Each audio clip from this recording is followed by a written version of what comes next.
It's Alice, 97.3 Sarah Vinnie, Alice's morning show. Hi, we're here. You're here too. Let's just sit together in comfortable silence.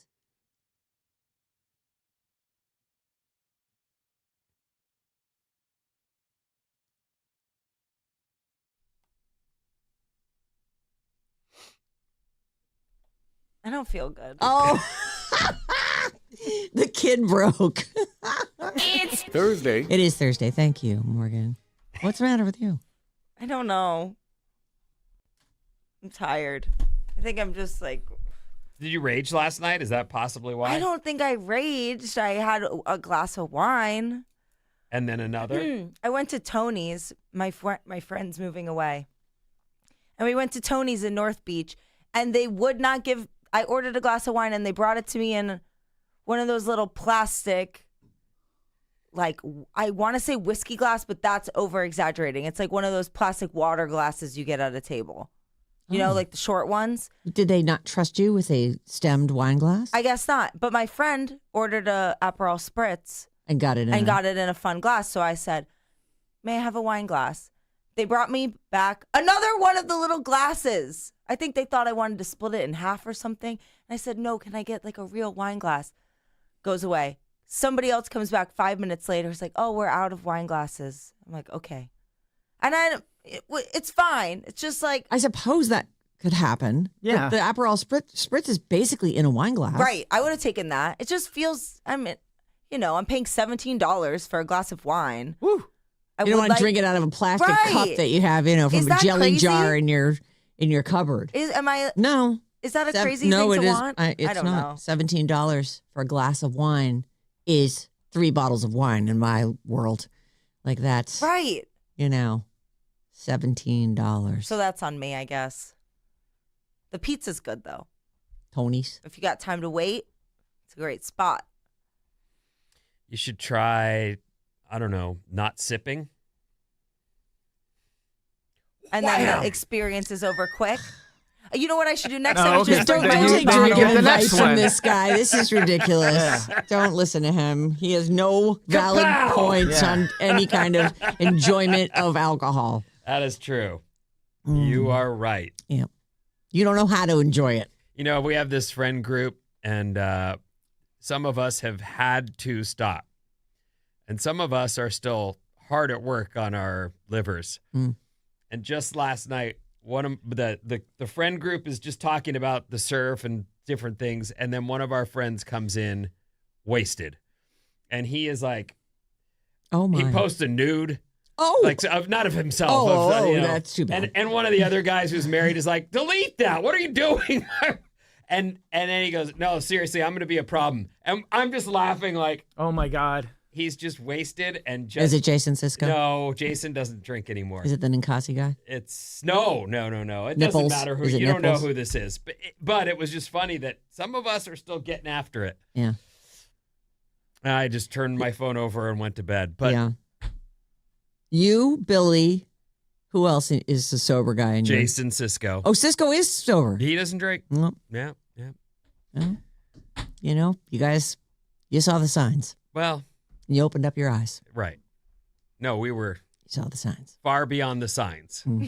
I have one brother that still drinks, and when I see the phone ring and it's after 9 o'clock Eastern time, I'm like, just don't pick it up. Because it's just going to be, hey! I have a very close family member who does that sort of thing. Yeah. Oh.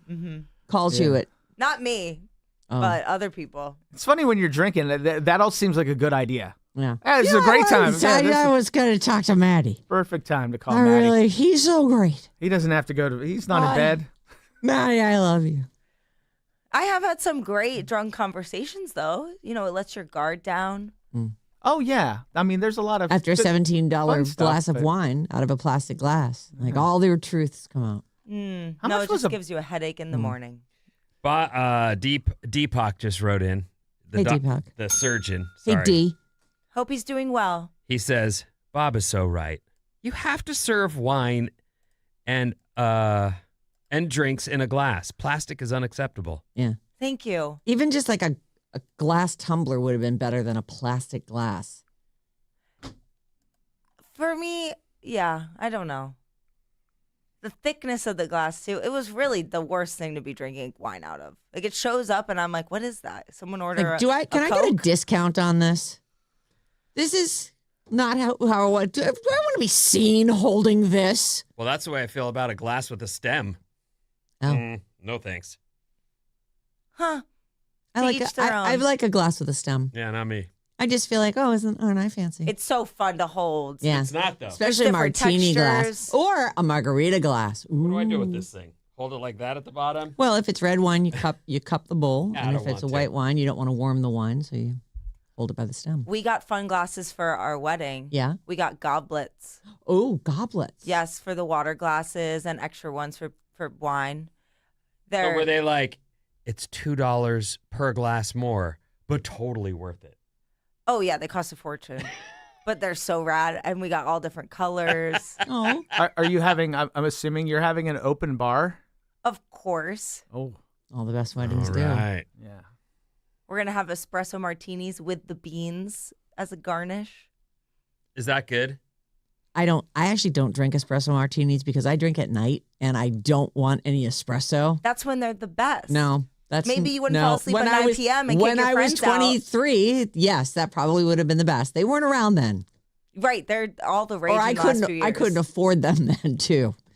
$17 drinks was not. You know what's crazy is we don't even blink at $17 drinks anymore. No, I blink, Oh, but my I God. pay it anyway. That's crazy. That's why It's I don't, horrible. That's why I don't go out to dinner anymore. Like we very rarely will go out and eat dinner. You know what we're doing tomorrow night is we're going out and eating dinner, Mm-hmm. and we're going on a bike ride. You know, the gang is together, the 6 dangerous characters, and it's supposed to rain. Well, That- we right? don't know. Come on. We don't know. It's been baking hot.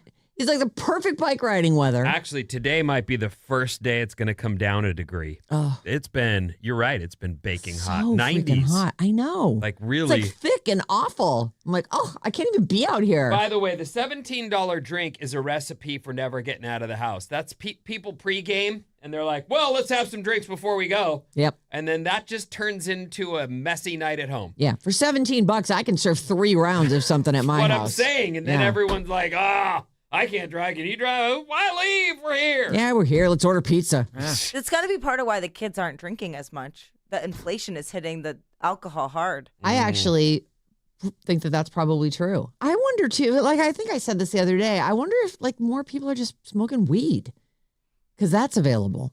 More young people are for sure. Yes. Mm-hmm. It's cheaper too. Is it cheaper than drinking? Oh yeah. I feel like it's pricey. No, I mean you can get pricey stuff, Mm. but no, it's way cheaper. It's gonna mess you up too. It's not like the olden days where you're like hoping for any kind of like I'm just hoping for a headache. You know, just something to change. You know, my reality. I guess. And the seed doesn't blow up in your eye. Right. Oh. And, like if that's Oh. great.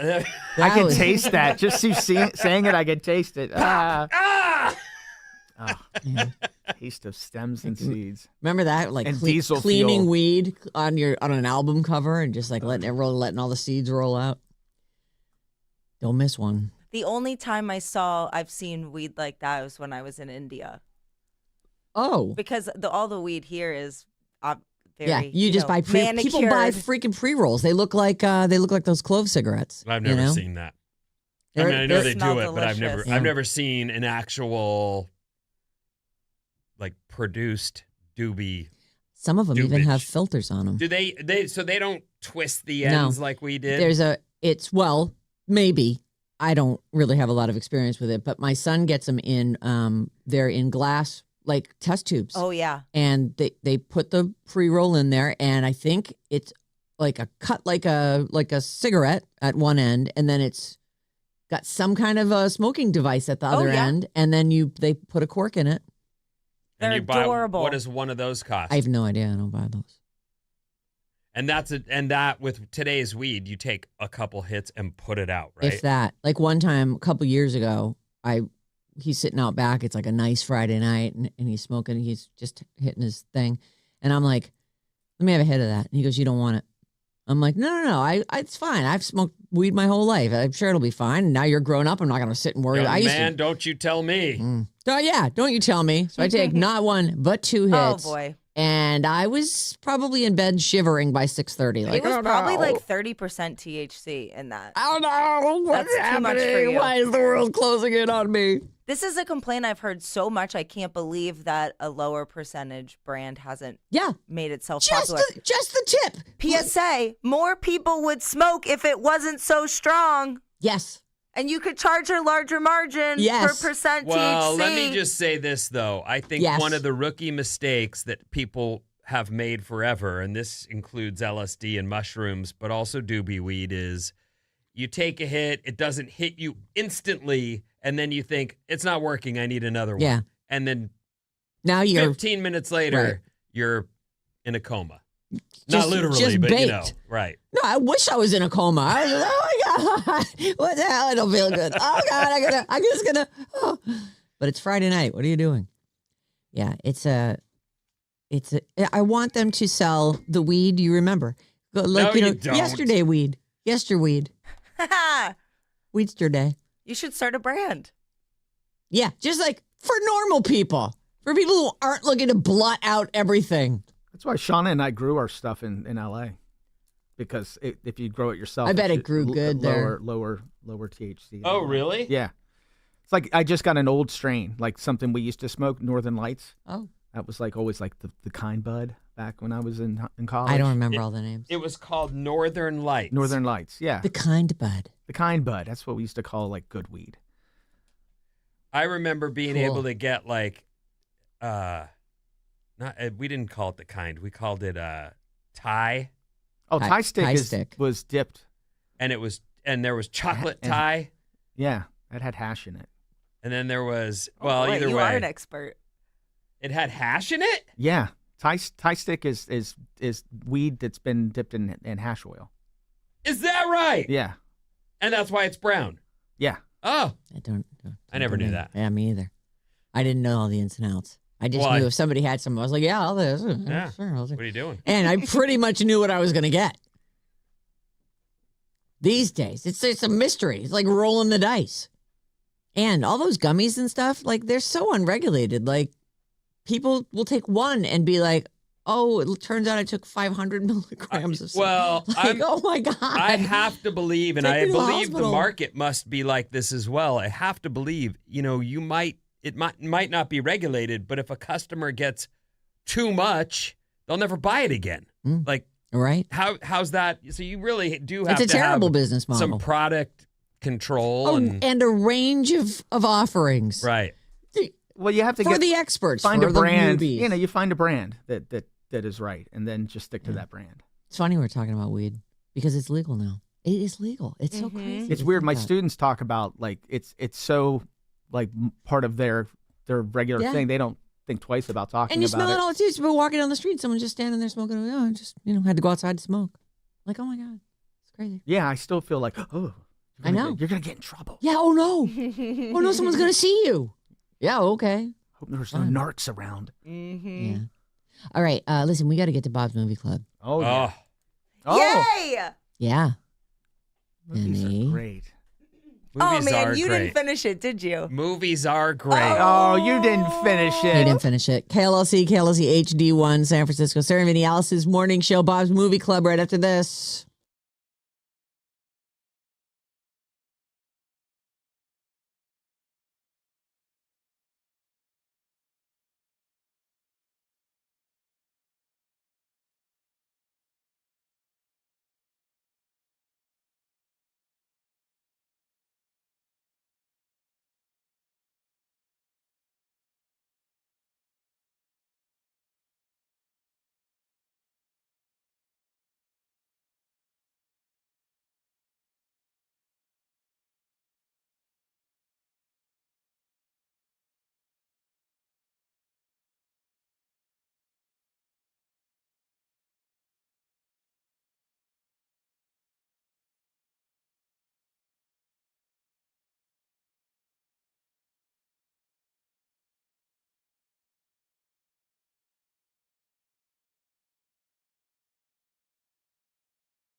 Alice 97.3. Sarah and Vinnie, Alice's morning show. We are in the midst of the Disney excitement. Everyone loves the Disneyland tickets. And we've got a great grand prize, too. 9:05 will have your first code word. You get another one at 12:05, and it's January's your third one at 5:05. Your chance to win a 4-pack of tickets to the Disneyland Resort, which is a great prize. But you're also in the running for the grand prize vacation, which includes a 4-pack of 3-day, 1-park per day tickets with a 2-night hotel stay at a Disneyland Resort hotel. Our phone number, 800-400-3697. I want to mention our bad advice email. I have some great ones, and I'm ready to go. But I know you got a problem. I know you've been thinking about it. You know, sometimes people will send me a test email. It just says test. Like that's happened a few times. I'm like, yeah, it's all working. Send me your problem.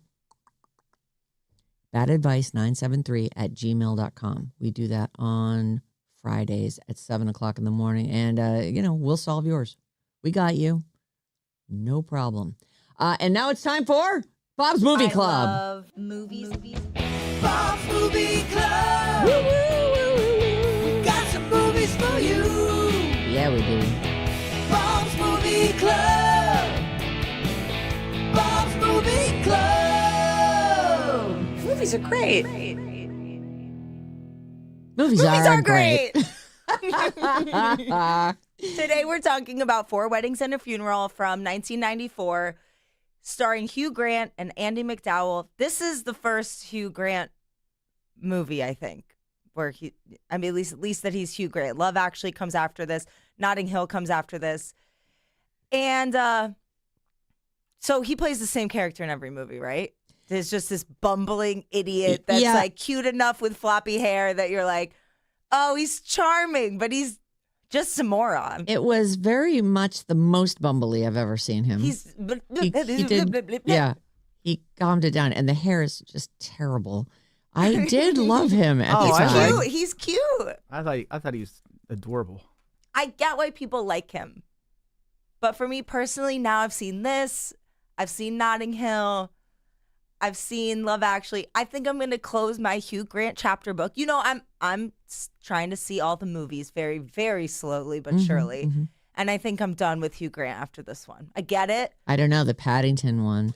I was I was sitting here waiting for you to finish. I don't want to sidetrack you, but oh, please. He really does peak in Paddington 2. Oh, crap. He's the villain, and he's great. Mm. I think I'm going to have to put that on the back burner.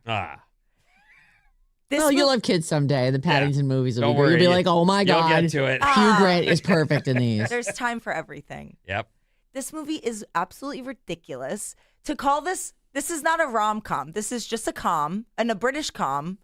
There's nothing romantic at all about this movie. What? Hugh Grant and Andie MacDowell's relationship is the most absurd thing. If you watch this and stick your model of like what true love's supposed to be after it, you are absolutely screwed. Mm-hmm. First of all, they don't even have any chemistry. Zero. She's deadpan, Andie MacDowell, the entire movie. It's nice to meet you. Her acting is famously bad in this movie. It's horrible. Yeah. She doesn't show one expression. She's even as she's telling him her entire history of her entire sexual history, and he's just all like, "What am I hearing? What are you saying? What are you gonna get to me?" I did. You were number 32. Lovely. Yeah, lovely. Oh God. Yeah. This is what happens if you didn't watch Four Weddings and a Funeral. There's 4 weddings and a funeral. I don't remember exactly what order they're in. 3 weddings, a funeral, and a final wedding. Okay. So Hugh Grant, his only personality trait is that he's late to weddings. Yeah. Not a personality trait, just rude. Just rude. Like, what does he do on the other days when he doesn't have a wedding? Does he just sleep until 1 o'clock every day? Or, I don't know. What does he do when he doesn't have to be up at 9? Does he have a job? And the first wedding, he's supposed to bring the rings and doesn't bring the rings. Like, yeah, no, he's a total slacker. Yeah.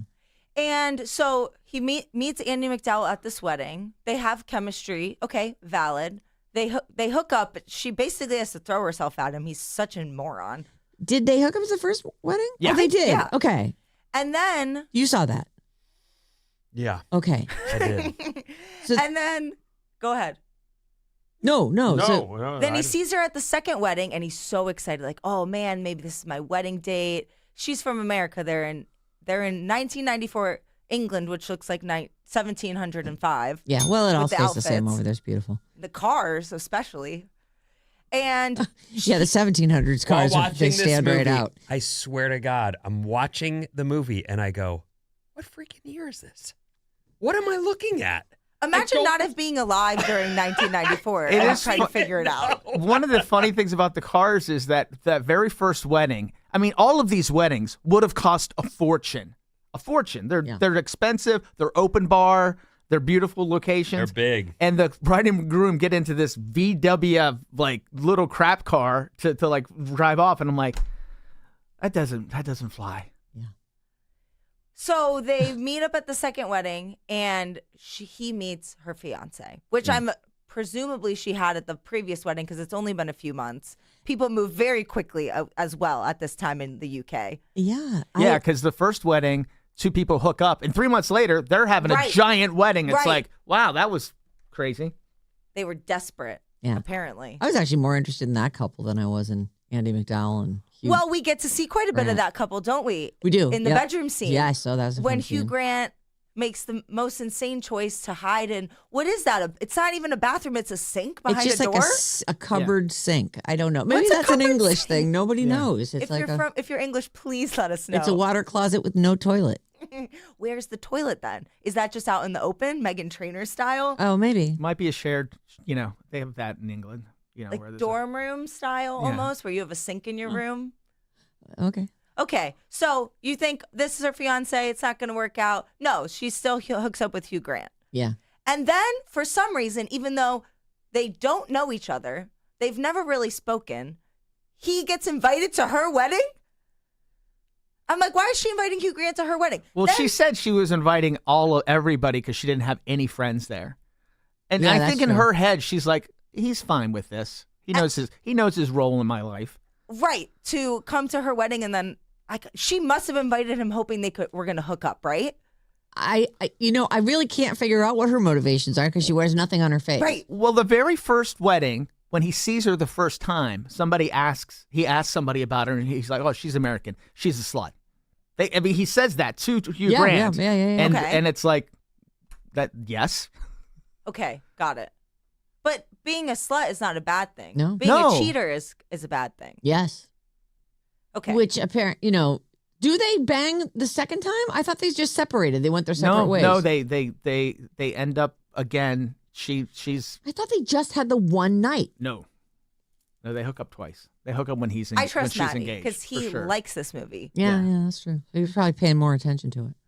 Okay, so the only thing that you could consider romantic in this movie is actually the funeral. Yes. And because the crazy, rude character up and dies Yes. at a wedding. Right.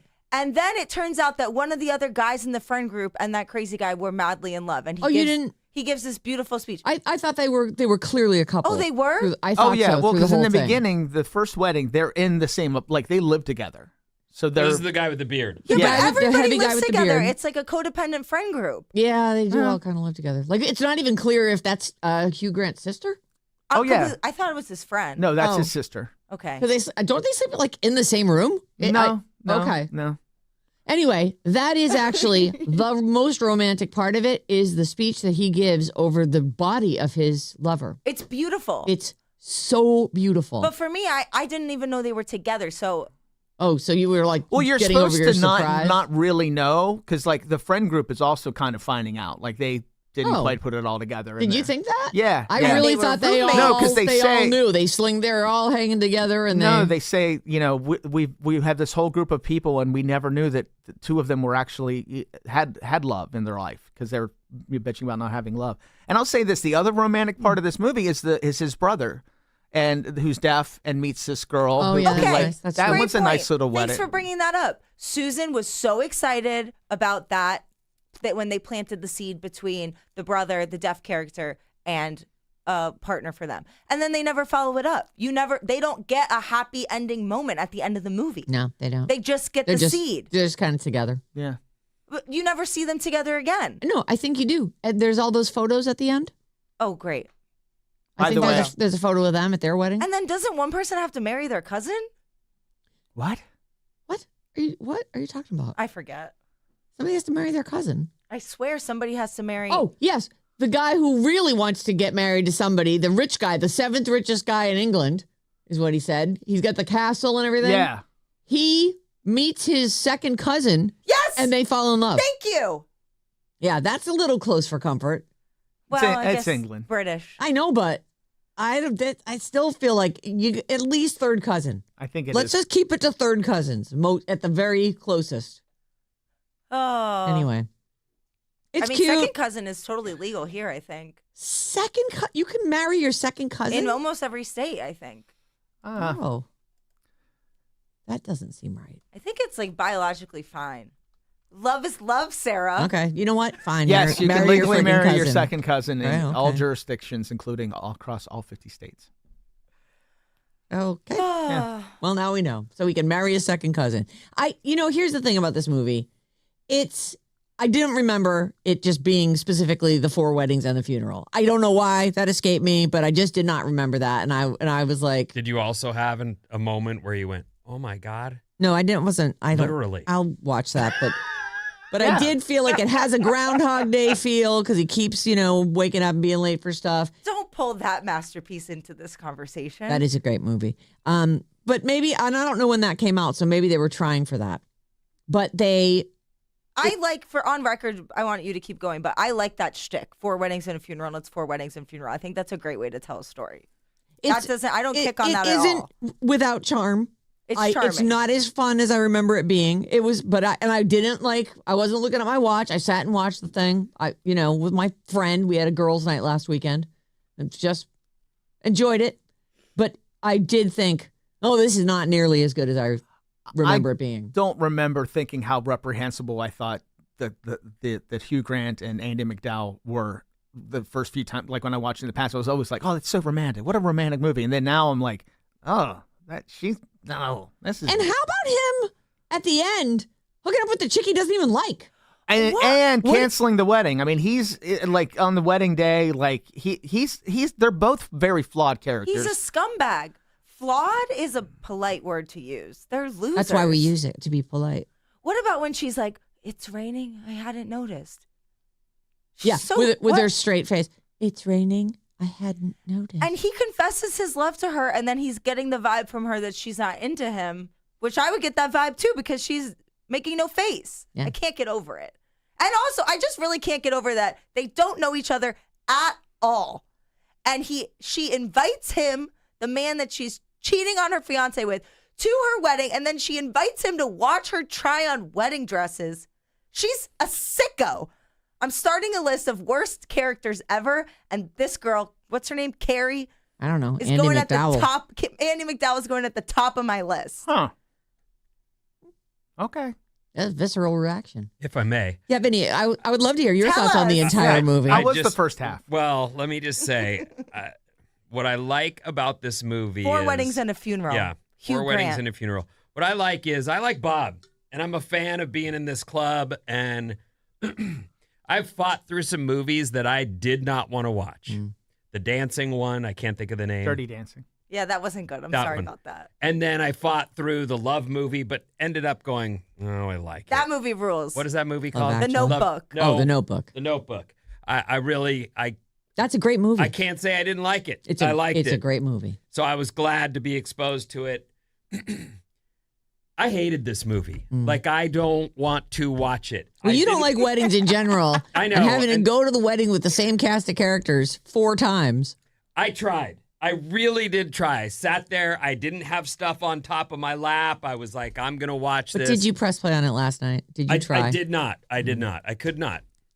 You got a wedding and a half in, and we're done with it. I do not like this movie. So there are people out there who will say you didn't give it a full chance. And No. to that, I would say life's too short to suffer through the beginning to get to the good part. Like, I don't know if it doesn't sound like there's a good part. Well, the funeral is The beautiful. funeral is actually the best part. But no, you're right. It's honestly, this couldn't be further from a movie for Vinny. There's nothing here for me. And I realized that after the second wedding started, and then I got the title and what's about to happen to me. And Hugh Grant, I've met the guy. I watched you swoon over him. Yeah, I love him. Actually, I take that back. When he came in, the entire 32nd floor of the Swooned Embarcadero over him. building was in the window looking at the guy as Sarah sat on his lap and snuggled him. I mean, I had no idea that he had that kind of pull, but the dude does. So I'll give all that to him and still say, this movie's terrible. How did that launch this guy's career? Yeah. It was one of his early movies. Yeah, I don't know. absolutely. I don't know what else he did around He got that paid time. $100K for this movie. So they were like, what was he? And it was huge. It did huge numbers in England. Was he a model before this or something? Like, A what did he do? model? No, I don't know. I don't know. How old do you think he is in this movie? Well, I guess we could math it out. Like, how old's he now? Let me look. He was born in 1960, so in 94 he was 34. Oh. He must have done other stuff. A lot of those English people go on. Sure, they have their own scene. Yeah, there's a whole huge English TV thing. And I wonder, too, if there's stage stuff that he did. Like he was a thespian. But for the record, while I didn't like Okay. Sorry. everyone Dancing relax. Days or whatever it's called, Dirty Dancing. while I didn't like it, I finished it. Yeah. I could not finish this movie. I looked at my not on TV with the remote in my hand and was like, I don't want to. I Well, really don't want to. there's your rating right there. Okay. That's You don't my get to rating. rate it. Right. He gets 1.5. You don't get to He rate it doesn't because know. you didn't finish it. Okay. That's how it works. I Deal. support quitting. Next you time don't I get to- quit something, I'm going to bring this up to you and say, well, you quit stuff too sometimes. And The precedent has been set.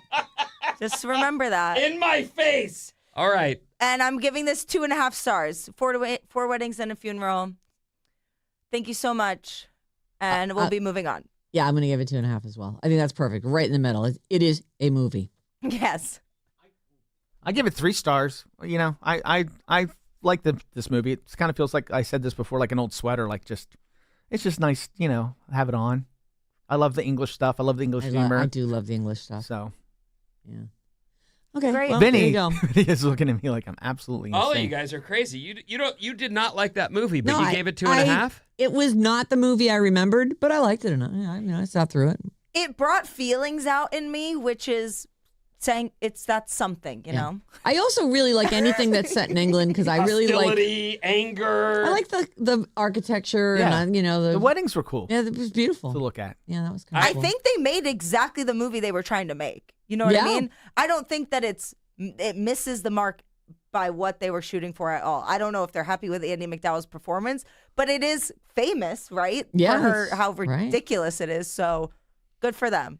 It's not for me. Is the fashion of the day, in particular the wedding dresses and All they the do those hats. group photos Oh, God, and yeah. the hats, and as they make their way around the room to show you this lady's smoking and this one's in this conversation, did it strike you as like, what in the hell are these people wearing? It was Or the is that 90s. just that's the 90s? I didn't Yeah. really notice that. Well, Some of the Easter, like we were talking, the yellow floofy dresses. I just went. Just feel weddingy to me. I feel like when people go to weddings and friends, they kind of wear crazy stuff like this. You know, like the dresses, right? Bridesmaid dresses used to be purposely hideous. So that kind of tracks for me. The tails, I mean, first of all, they only have one outfit each and they wear the same one to every wedding, right? Like It Hugh Grant only has the one did outfit. seem like they all owned their own tuxes with tails all the same color. and I wore tails to my prom. It was a thing. Yeah. In the 90s. So, Like, okay. yeah. yeah, everybody had tails. Do you at my remember prom, wearing too. tails, Vinny? I wore tails to my prom, but I didn't have a say in any of the stuff that happened at prom. Like the lady I asked was like, "You'll be wearing this and this color tie to match my dress." Mhm. And I was like, "All right." And if you did have a say, what, you would have worn flip-flops and a wetsuit? No, but I wouldn't. I don't know that I would have put on tails. Like I had tails. Yeah. I didn't even think of that until you said it. But you're right. And they look silly on shorter guys. Like, I look back and I'm like, I looked ridiculous in tails. Like what- Donald Duck. Yeah, and all the girls I took to prom had big hair and were taller than me in their heels, and I looked like this little weirdo. I had a with, gray tux with a royal blue tie, and she wore a royal blue dress. Oh, And that was matchy, all matchy. her Pretty. doing. And I just said, okay. I like the prom outfits. Actually, I always think about how fun it was to like look for a dress and find your dress, and then and that the colors of the tuxedos could be really wild. Like you'd go, to a tux shop and look at all the colors and go, oh, this one matches my dress. This is the one. Set that aside. He'll be coming to rent that one. And like the cummerbund and the cumber, all that. And the ruffly shirt, funny? bow tie. My mom gave my kids a picture book of me from my childhood with all these different photos in it. And one of them in there is my prom photo. And my daughter's looking at it with me and she goes, who's that? She looks like a movie star. And it's the girl I went to prom with. And Who I is thought it? her name's Andrea. It doesn't matter. I mean, she's just a girl I was. Hey, Andrea. Hey, Andrea. I'm sure up? she listens. I'm sure she doesn't. Hey, But, Andy, what's up? Andy. Let's get I'm into just my trying- spot. Anyway, Tails. Yeah. All right, listen, so we've all rated the thing. This is Bob's Movie Club. A week from today, we'll get our new assignment. We're running a little late here. We got news coming up next.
I guess so. Alice 97.3, Sarah and Vinnie, Alice's morning show. Because sometimes life demands you take Alice everywhere. Stream us live on Odyssey, iHeartRadio, or TuneIn. Your ears will thank you. What's up, everyone? This Alice Report is brought to you by another Alice Escape with Teddy Swims. Head to radioalice.com. Enter this national contest for your chance to win a 4-pack of premium tickets to Teddy Swims on October 16th at Bridgestone Arena in Nashville. This is a trip I'd like to take. I've never been to Nashville. Yeah. I hear all kinds of stuff. We just drove through it, but it actually, like, the outer areas are gorgeous, like gorgeous farms, and, there's forests and fields. It's beautiful, green. Through the years, we've seen different music scenes kind of rise up. Certainly Seattle's the most famous one that we know of, where suddenly all the record label executives are in Seattle looking for the next Nirvana. But we haven't seen anything like that. But Nashville is the home. It's like perpetual. For most musicians have moved there because it just seems to be the place. Music City. So that's pretty cool. And you'll be there to see Teddy Swims. Plus, you'll get round-trip airfare and 2-night hotel stay for you and 3 guests. Incredible trip. Courtesy of AEG. It's a good prize. So much fun. Well, looky here. I know. It's Blue not foggy. skies overhead outside our window in downtown San Francisco. There's a couple clouds, high clouds, but... Got a decent sunrise this morning. First time in a long time. And it should be a degree cooler today, too. That would be nice. And also getting cooler as the week progresses. And supposedly raining tomorrow. I saw that and possibility for, like, lightning or whatever, but I'm not going to get too worried about it. A lot of times that happens, like, in a really isolated area. But it did happen. A moment or two. I hope so. Oh, so bummed. Don't be bummed. I'm bummed, man. Speaking of bummed. Feels weird. Because this did bum me out. Oh, what do you got? And it might be because we talk about, algorithms and whatever, but it might be because I followed a lot of different news sources. But man, did I get way too much video of the catastrophic floods that killed over 350 people. You were looking at that on our way down in the elevator yesterday. Because it had just happened. I'm like, I don't want to see that. You don't want to see it, and it was surprising. Like, that's why I'm bringing up the algorithm. I don't know if you all got tons of this video, but for me, it's the first time I've ever seen that much video of that much destruction and death. They're showing video of a moment where people are running for it, and then this wall of brown water rolls through the area, and that's it. 100 feet above the tallest person, and then the thing clears, and there's no one there. It was like watching. I mean, this is like a movie. Like watching this stuff, it's like this really happened in real life. Because it's so, like, you can't imagine how big the water was and how high it was. It is crazy. So what they're saying now is there was an earthquake which created a rock slide. The rock slide fell into a waterway, and all of this area appears to be under construction. Oh, this is Nepal, right? This is the border between, it looks like Nepal and Tibet. Okay.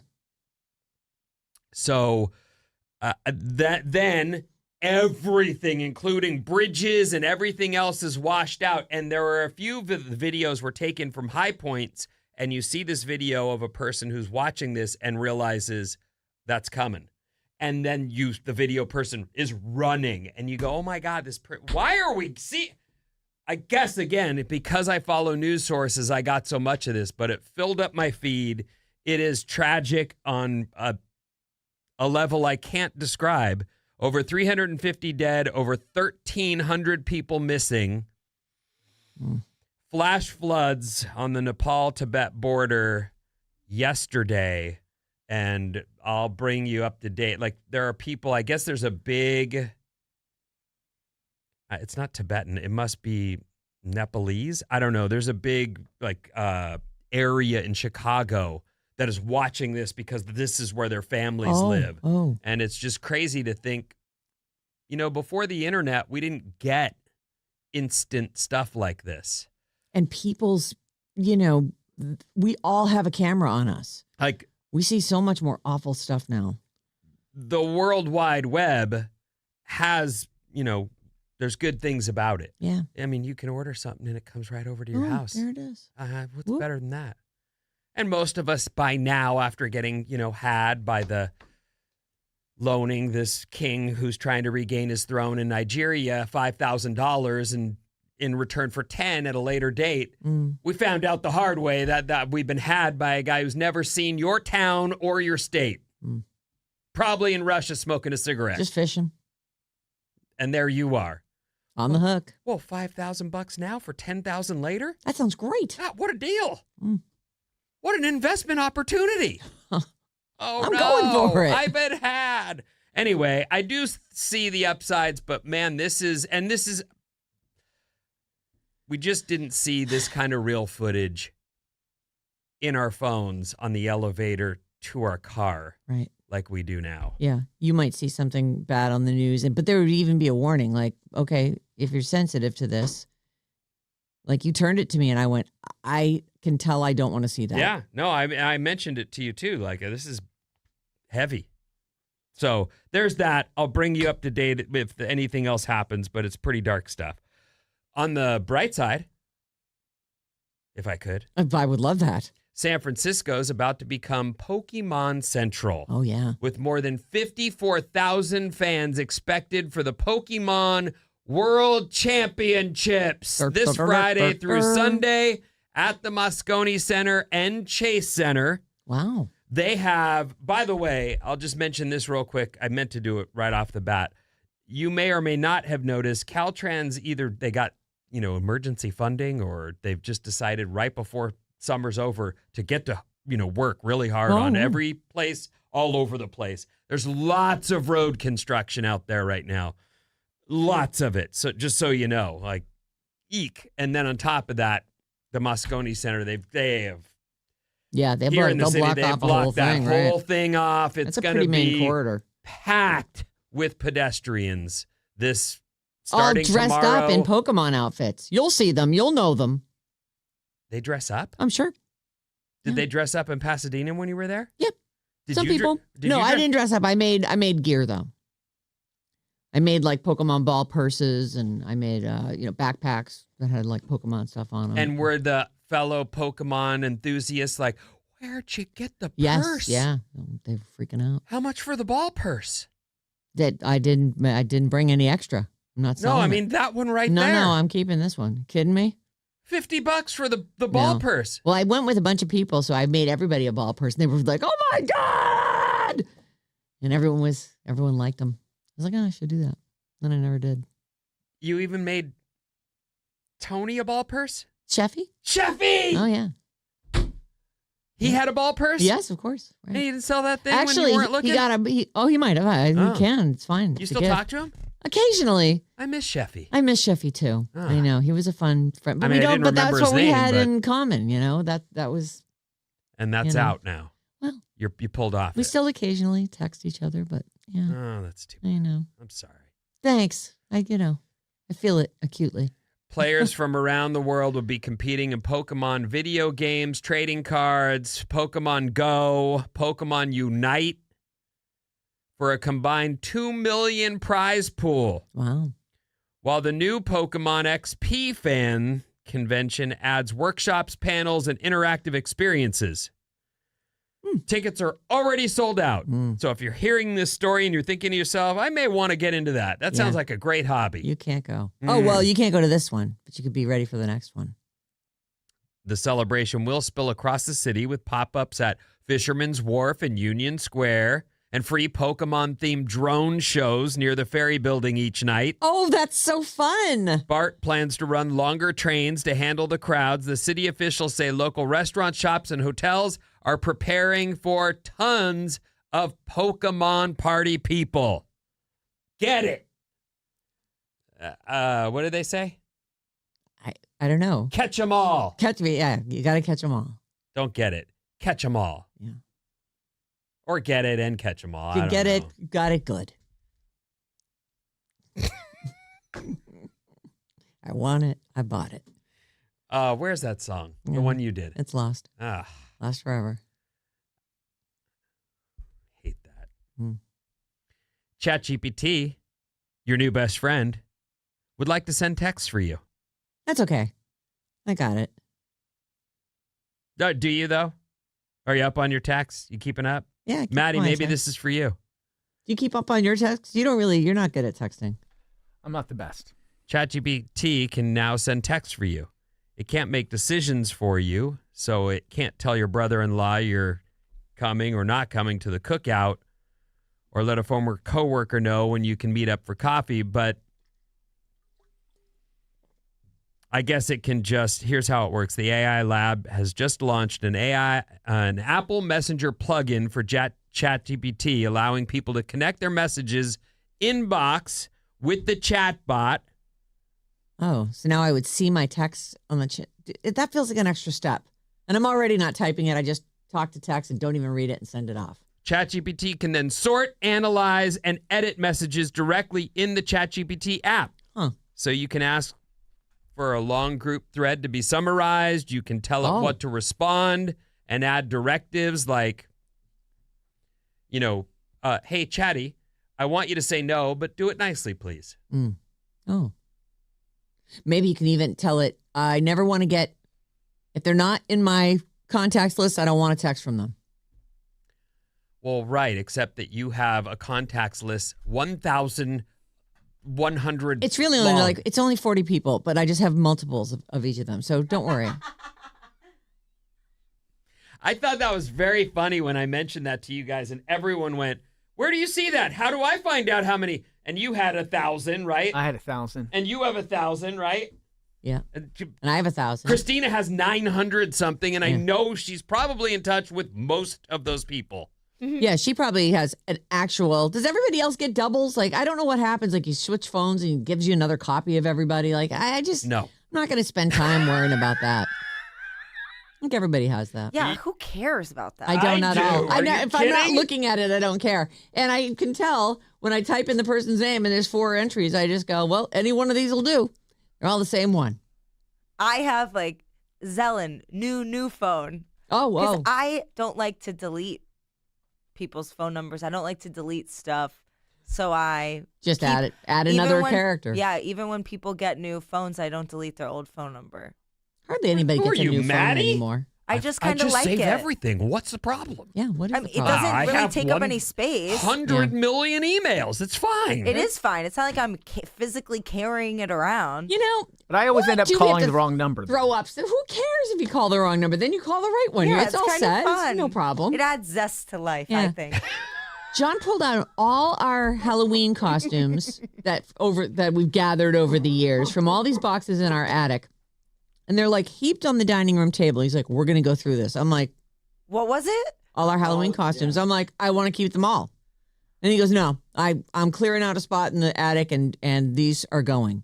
I'm like, then just throw them all out. And he goes, no, I'm not. We got to go through them. I'm like, okay, start holding stuff up. You're going to want to start. If you go through them, then you're going to keep a bunch of them. Yeah, well, here's the thing. I was like, these 2 full body suit, skull, set of bones, skeleton outfits. I'm like, keep those. Yes. Those are classics. And they're not even open. We must have got them Unused? for unused. Adult size. I'm like, keep those. And he's like, how about any of these hats? I'm like, no. How about these wigs? I'm like, of course, keep all the wigs, dude. Of please. course. I have a whole box of wigs. Keep the wigs. And then it was like, I'll just, 5 different Dracula capes of a Superman outfit, like all these, like a giant, didn't I have a taco or a hot dog or something? You've done a few fun costumes over the years. I found the Where's Waldo one. I was like, you could be Where's Waldo. Let's keep that. So it's just the shirt and the glasses. The Oh, man. interchangeable You've got a costume. great collection. Yeah. No, not anymore. I don't. We literally kept the 2 skeletons, the Where's Waldo, and the box of wigs, and everything else went. I'm like, Bye. what do you want me to say? We could. I'm like, we should just keep it all. It doesn't bother me because it's in the attic. Oh, man. Did you donate it? I'm sure it'll be donated.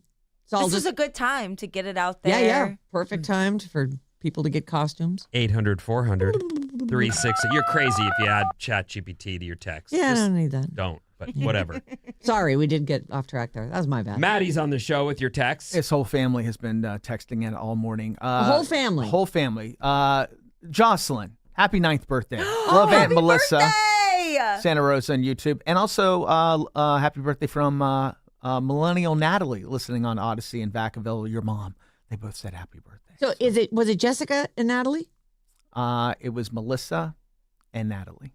Happy birthday. Melissa and Natalie. Yeah, they're happy listeners. birthday to both of you. Well, no, it's Jocelyn's birthday. Jocelyn's birthday. Oh, and these Jocelyn's other They people are just both, texting in. yeah, they're just texting in a Okay. lot this Got morning. it. Jocelyn's birthday. Yeah, happy This birthday. is confusing. Yeah, it is. 408. Sarah. Like so many contacts. Sarah, Yara. how did you break up with your podcast crew? Or Pokemon crew, excuse me. Your podcast on the head. Did they ask you to go play and you said, no thanks, I'm actually done with this game? I just texted, I'm done. Oh, you did. I'm on my Pokemon group chat. I was like, hey, I'm gonna take a break.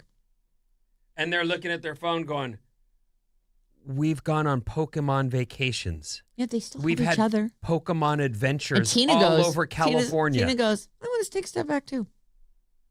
And we both left the group. Oh, I know. How much money did you spend on that? A lot. How much? $100 a month, For how long? 2 years.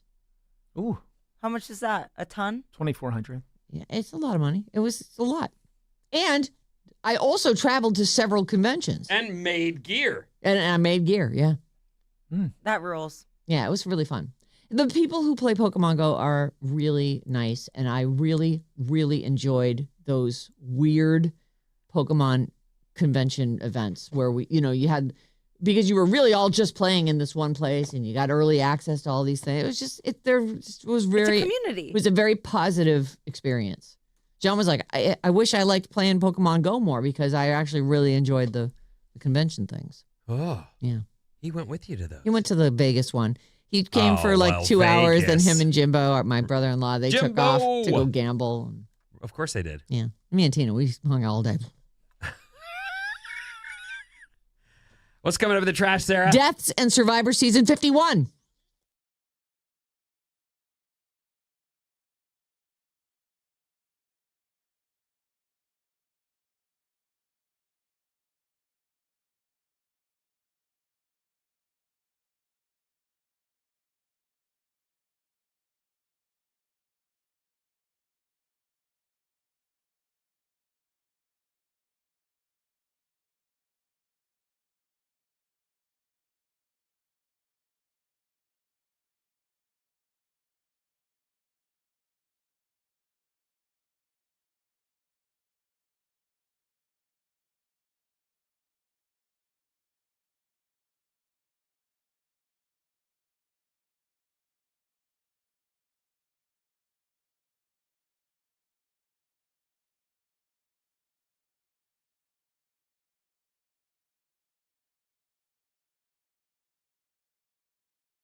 Alice 97.3. Sarah Vinnie, Alice's morning show. This time tomorrow, we'll be starting Bad Advice. Bad Advice is a little segment we do where you send us your problems. And seriously, any kind of problem. We're happy to take it on. And we tip it upside down, shake it around, and usually find you the perfect solution. I have one that I'm going to do tomorrow that is it's a feedback on the wedding one. Oh. The wedding one was... The twins? Yes, the twin brothers are getting married 4 weeks apart, and the person who's getting married first and got engaged first is pissed because she's like 4 weeks later. 6 weeks. I thought it was 1 month. No, I think it was 6. Oh, maybe you're right. I you're I probably don't know. right. It was soon enough afterward, though. I remember that one, though, and I feel like, did we tell that lady to dump him because this is going to be a lifetime of them trying to keep Outdo up each with other, you? right, Yeah, sure. you're going to be in a war of events. I think we told her to get over it. Oh. That's what I told her anyway. No. Dump that guy. I said get your save the dates out first. And never date a twin, ever. Well, what if you fall in love with them? What are you going to do about that, Ben? Well, you'd stop before you fall in love. What if you don't know they're a twin until you're pretty deep in? Well, now you're talking about... as soon as Deception. The guy lied to you. Yeah, as soon as you find out there's a twin in the world of the person you're with, you say, I got to go. All right. So bad advice. See how good we are at this? You leave a twin. Never date a twin. Never. Right. Ever. Send your hot mess to badadvice973@gmail.com and get ready to have that mess cleaned up, baby. We got you. 800-400-3697. That's our phone number. We have a regular email, but today I'm going to tell you about badadvice973@gmail.com. This time tomorrow, we could solve your problem. Don't they want to be alone together anyway? The two twins? Yeah. They definitely have an unhealthy relationship. For sure. Weirdos. So Tim Curry died yesterday. Yeah. The day before, actually, I think he died technically on Tuesday. Dolly died on Sunday, and I might have the third death. So first Dolly, now Tim Curry, who died on Tuesday after years of declining health. He had a stroke in 2012. So that's 14 years ago. He was only in his 60s. He died at 80.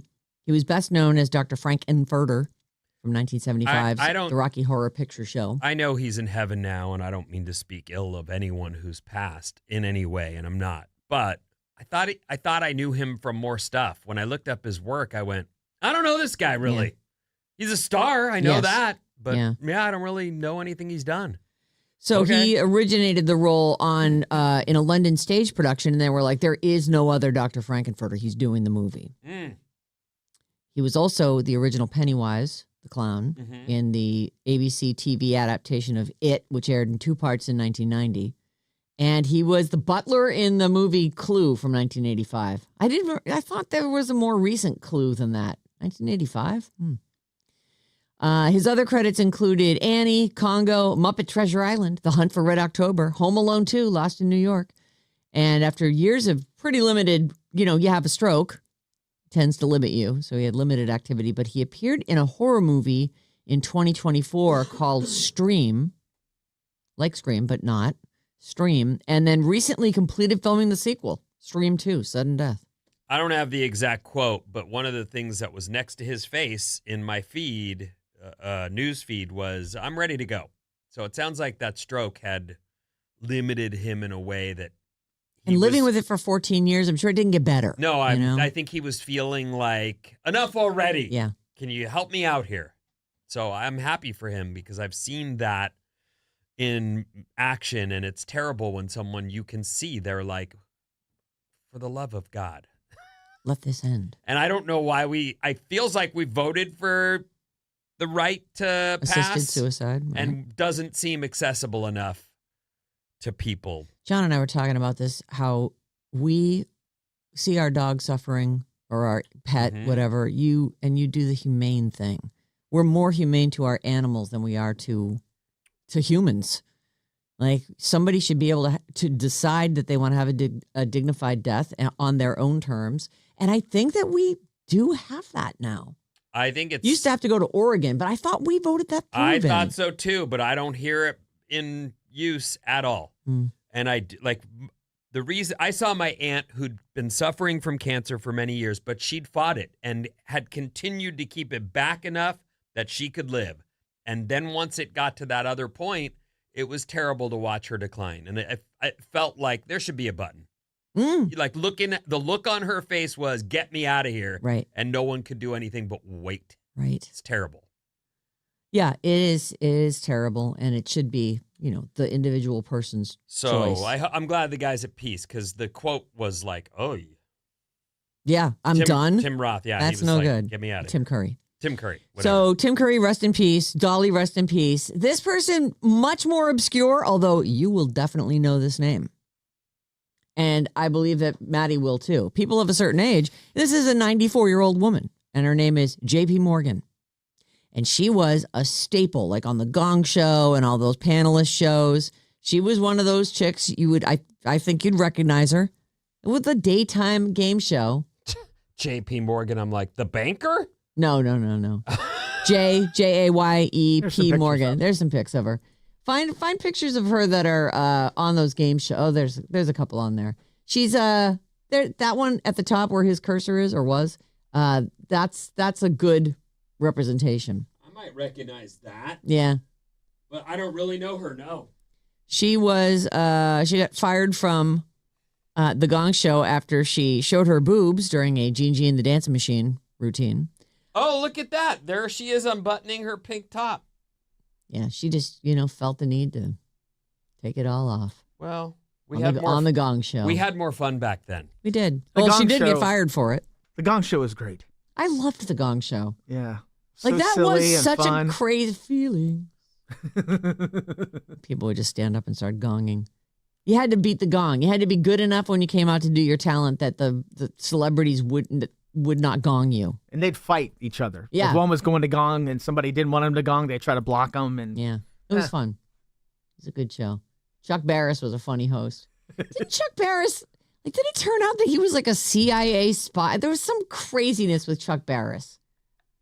That was a movie that I think so George it was Clooney fake? did. I don't know. I don't know enough about it. We were little kids and there was no internet. Yeah. Who would know anything about Not- Chuck Barris? Right.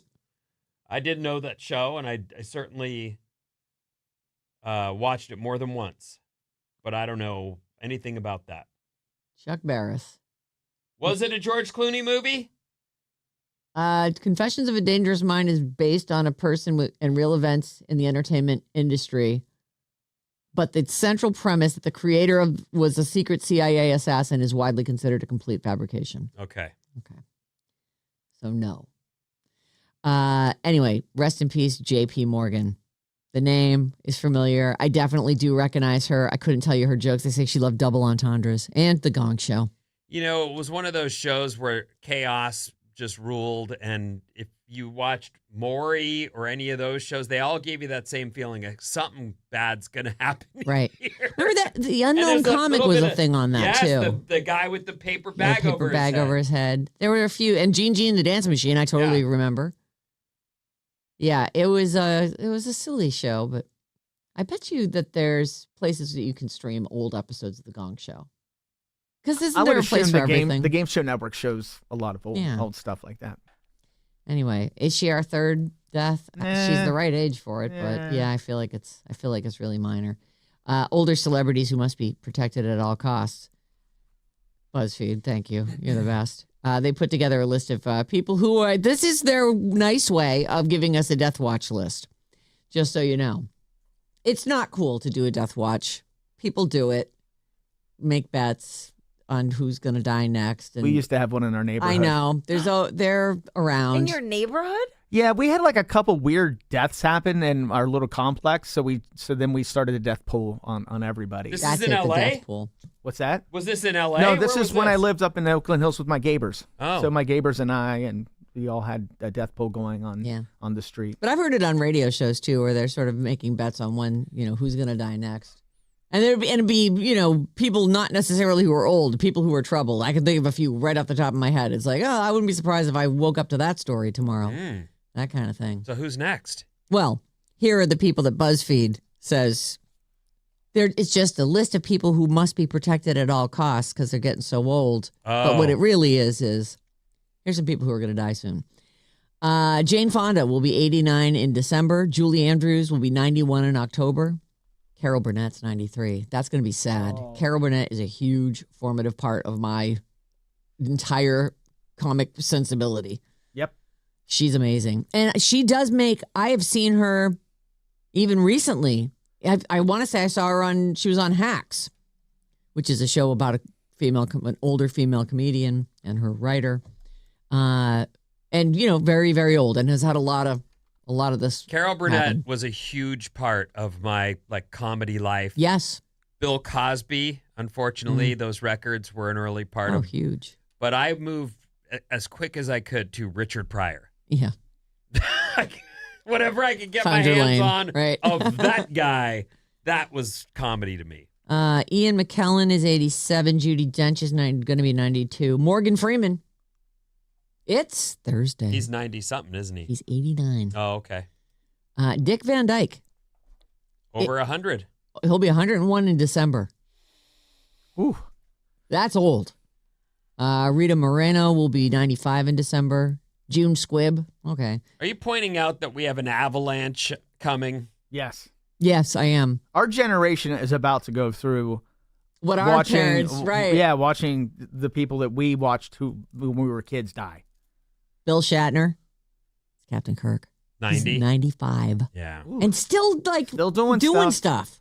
Shirley MacLaine is 92. Lily Tomlin will be 87 on Tuesday. Sir David Attenborough is at 100. George Takei, he's Mr. Sulu from Star Trek. Yeah. Who's David Attenborough? He's a actor, a British actor, but he does all that voiceover stuff, okay. doesn't he? Yeah, he does Is he the Actors the Theater, elephants the is- actors No. thing guy? Who's that I don't guy? know him at all. Actor Studio, is that what you're talking about? Yeah, inside the Yeah, actor it's not studio.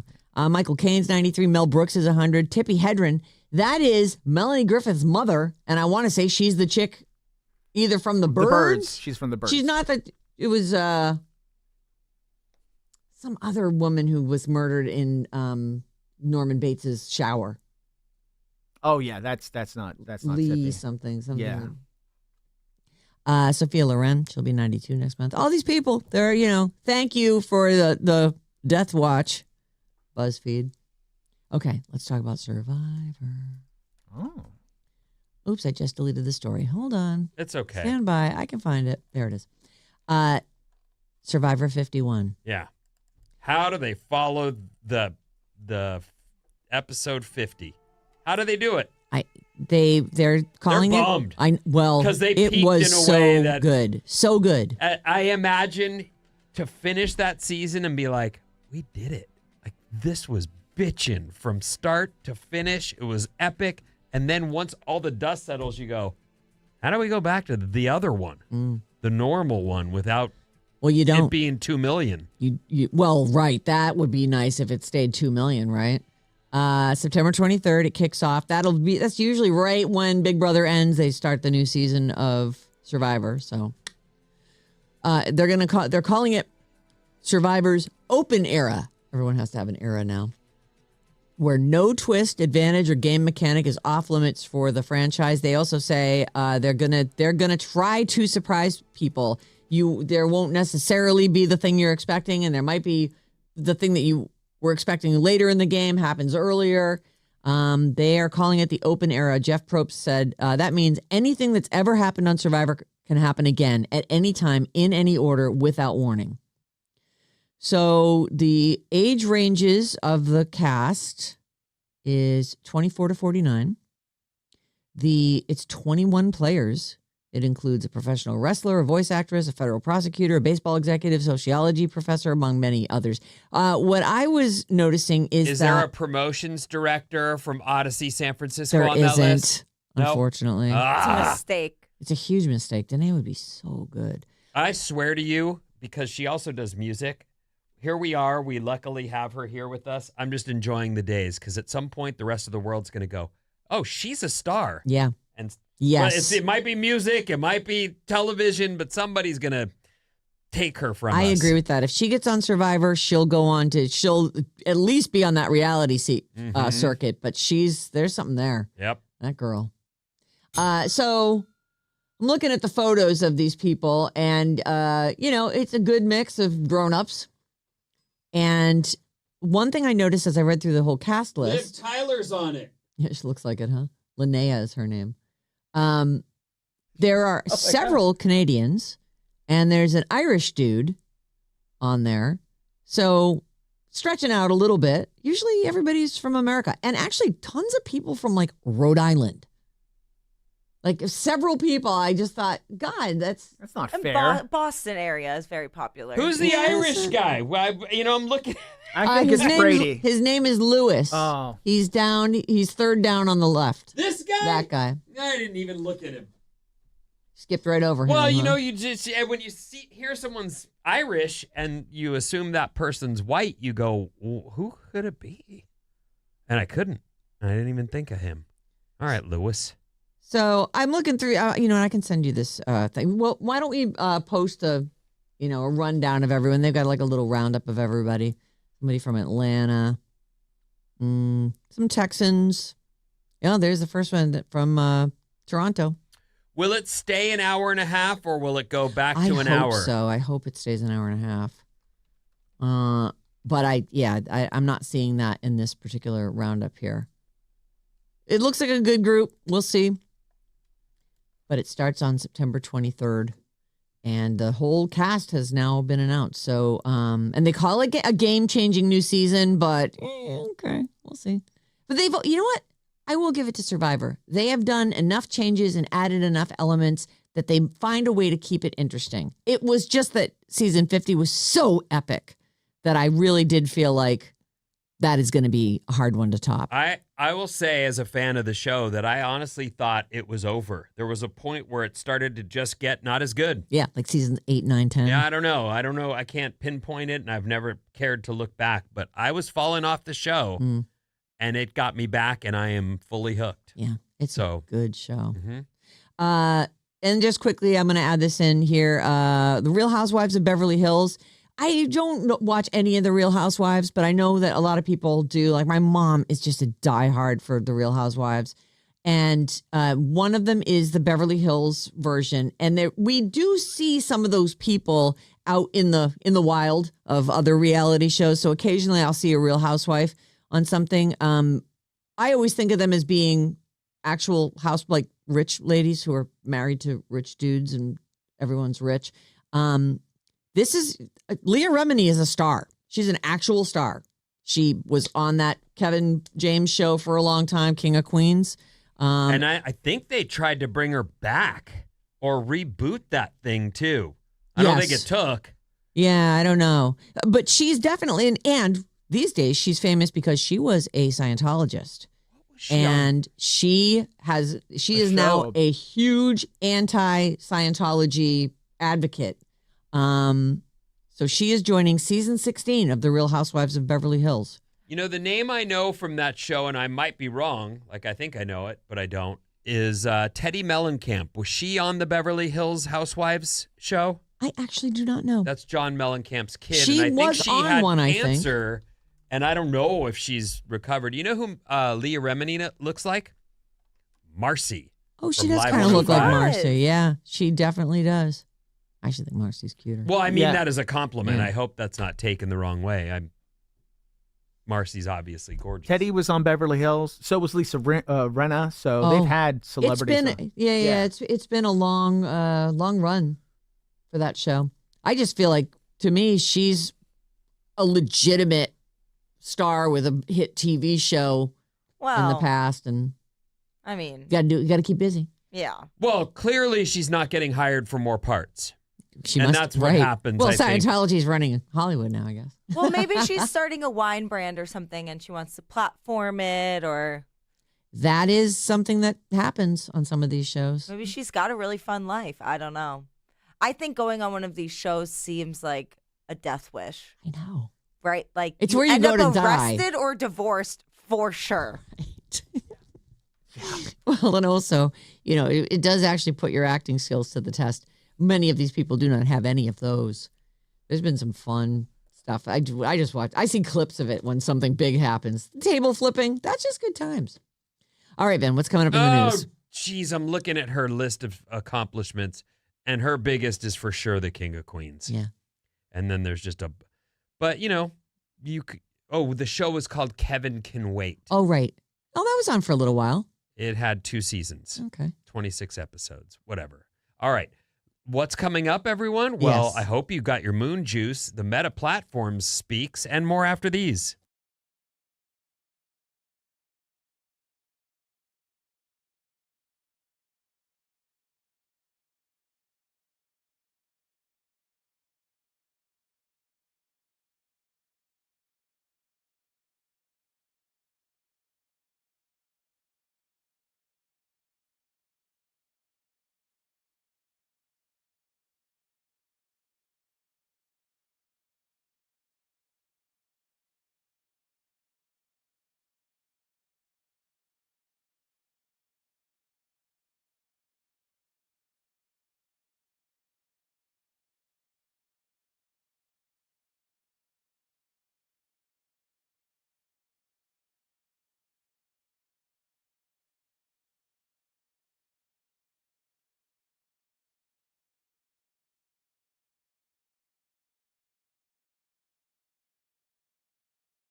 Oh, God, I love that song. So good. Alice, 97.3, Sarah Vinnie, Alice's morning show. Did you forget to listen live? Don't worry. Full episodes of the Sarah Vinnie show are patiently waiting for you on the Odyssey app, Apple Podcasts, Spotify. Basically, wherever you pretend to pay attention to podcasts, we're there. If you're just joining us, I just wanted to mention, while that song played, Sarah was dancing her little heart out and even said to the rooms, I looked over. I'm how like, are you guys not dancing? how are we all not standing up dancing around this song? Well, I hate that song. Why? Boom. I hate the chorus. It sounds like when you're driving in a car and you have one window open and not the one on the other side. Oh, the flappy thing. Yeah. It hurts my ears. Oh, I love that song. I can't listen to it loud enough. I'm sorry that you have such terrible taste in music. That's too bad. What's up, everyone? This Alice Report is brought to you by Atco Pest Control. Spiders often appear in corners and closets without warning. Atco Pest Control clears them out and helps keep them from returning. Go to atcopest.com, mention you heard about Atco on Sarah and Vinnie, and get 10% off spider services this month. That's atcopest.com. There's also so many ants around right now, too. Like, the call ants. Atco. Yeah. Oh, the ants. The ribbon of ants invading. Grr. One crumb got left on the counter, and that's the end. As we broadcast live from downtown San Francisco, it's the first blue morning in a while. Yeah, it is. And by blue, I mean blue skies. Clear, beautiful. Blue skies, sunshine. Should be slightly cooler today. Great news. Whew. Mm. Whew. It has been hot. It has. If you're in the city like we are right now, Hello. Pokemon is happening. Yeah, it's coming to town. They've been setting it Pokemon up is all coming week. to town. And Pokemon World Championships begin tomorrow through Sunday at Moscone Center and Chase Center. They're going to be everywhere. And by they, I mean the Pokemon fans. Yeah. And they're friendly, nice people. I know one of them. Yeah. I'm a super friendly, nice person. Uh-huh. Bad person inside, though. Deep down. You don't have to always. Just got to remind myself. You don't have to, though. Okay. Real fast, I had mentioned what happened in Nepal and its devastation. I just wanted to mention this one more time. Now they are in the rescue and recovery. The water has passed, and they are now in a rescue and recovery 1,300 phase. people, you said, are just missing. 350 dead at least and 1,300 missing. And if you saw any of the video, you realize that's going to be more dead, less recovery, but I mean, less rescue, but right. Some people will be saved. I hope so. Yeah. Very, very tragic. And the video's horrific. Really, really awful. It's just scary. You know, you think about, like, if a tsunami came here. Wasn't there a movie? It was an earthquake movie with The Rock. And the first San Andreas? Yeah.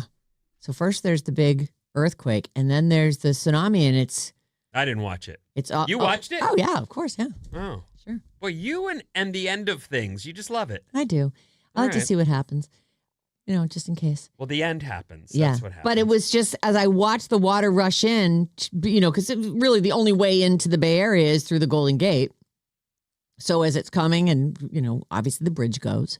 But I was thinking to myself, wow, I'm right around the corner, kind of in the flats there. I guess I'm doomed. If I heard there was a tsunami warning, I'd be like, get on the electric bikes. We're going up the hill. Let's go now. Come on. Leave the cats. Let's go. You didn't have to add that part. That's fine. I'll take them. All right. I won't take them. You won't take them. Well, I know. I'm running for my life, The latest outrage over Jed York being busted while trying to be with a nice lady. Yeah. I'm not outraged by this, but they posted the video, the police video. Did you see it? I didn't look at it, but I did see that was up everywhere. They posted the video, and now the outrage goes from, first it was, oh my God, I think that guy's married. Well, also, and he's running the 49ers. Like, what is he thinking? Right. But then the latest outrage is he's wearing a Yankees t-shirt. He sure is. That guy's wearing a Yankees. And now I'm on everybody else's side.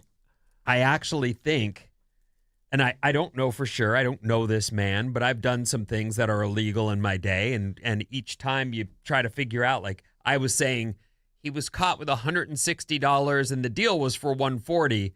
So I assume he just brought the $20 extra for a tip and didn't want to be carrying too much, in case he gets rolled.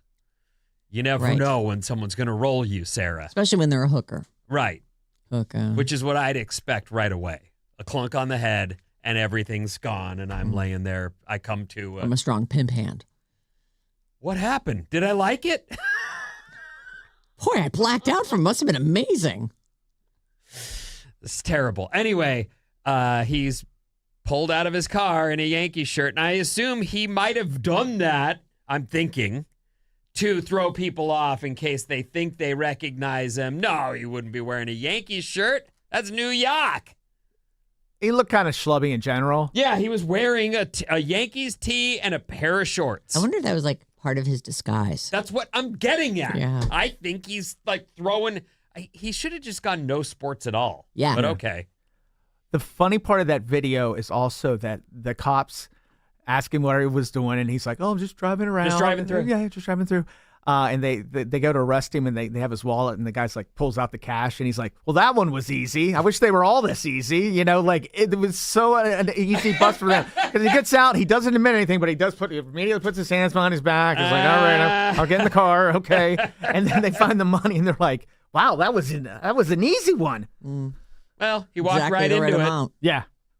That it was a sting, and he got stung. Yeah. Well, buzzsaws. They're out there for you to walk into. Well, Watch I'm out. not mad at you, Jed, for the New York I'm not Yankees mad shirt. either. I think you were in disguise, and it just unfortunately, we weren't supposed to see. And they did say, by the way, that he'd been to that location more than a few times. Yeah. So he had become a regular. Well, and he unfortunately, thought he found a good thing. Yeah, well, I can get my needs met here. Oh, sorry that I'm a normal human person with needs. And he was in the process of a divorce, so it's not like he was doing this behind his... But even if he wasn't, I don't believe that anybody who has that need and is trying to, scratch that itch should have their face plastered all over the world. You know what? So far, I'm with you on all the things that you say about prostitution and the way this is handled. I don't disagree. It could be a lot safer It's for not the women. for me, but it's certainly something that shouldn't be... Well, it's clearly, they call it the oldest profession in the world. Like, it's clearly been a need that's needed to be filled since there were men and women. The oldest profession You've never heard that? It's the oldest profession in the world. It is. Everybody's nodding yes around me. Yeah, that's a saying. Ah. I should have put that on the list. What does this mean? The oldest profession in the world. I don't know, fire starter. Can we do another game like that today? If you come up with one, I'm out of them. Oh, never mind. Okay. We are back to school now, everyone. Yay! And this Back next to story is a fun school. one. I you know what's funny about back to school is I can't speak for other parents. I know I was like, I can't wait for school to start. This summer thing is killing me. Yeah. They've got so much things they got to get to. And then we were back in school and I went, oh, there's no relief here. Drama started, the theater class started, tap dance class started, which I took her to last night. Tap dance. Yeah. The younger one or the older one? The young one's going to do tap. Shuffle, ball change.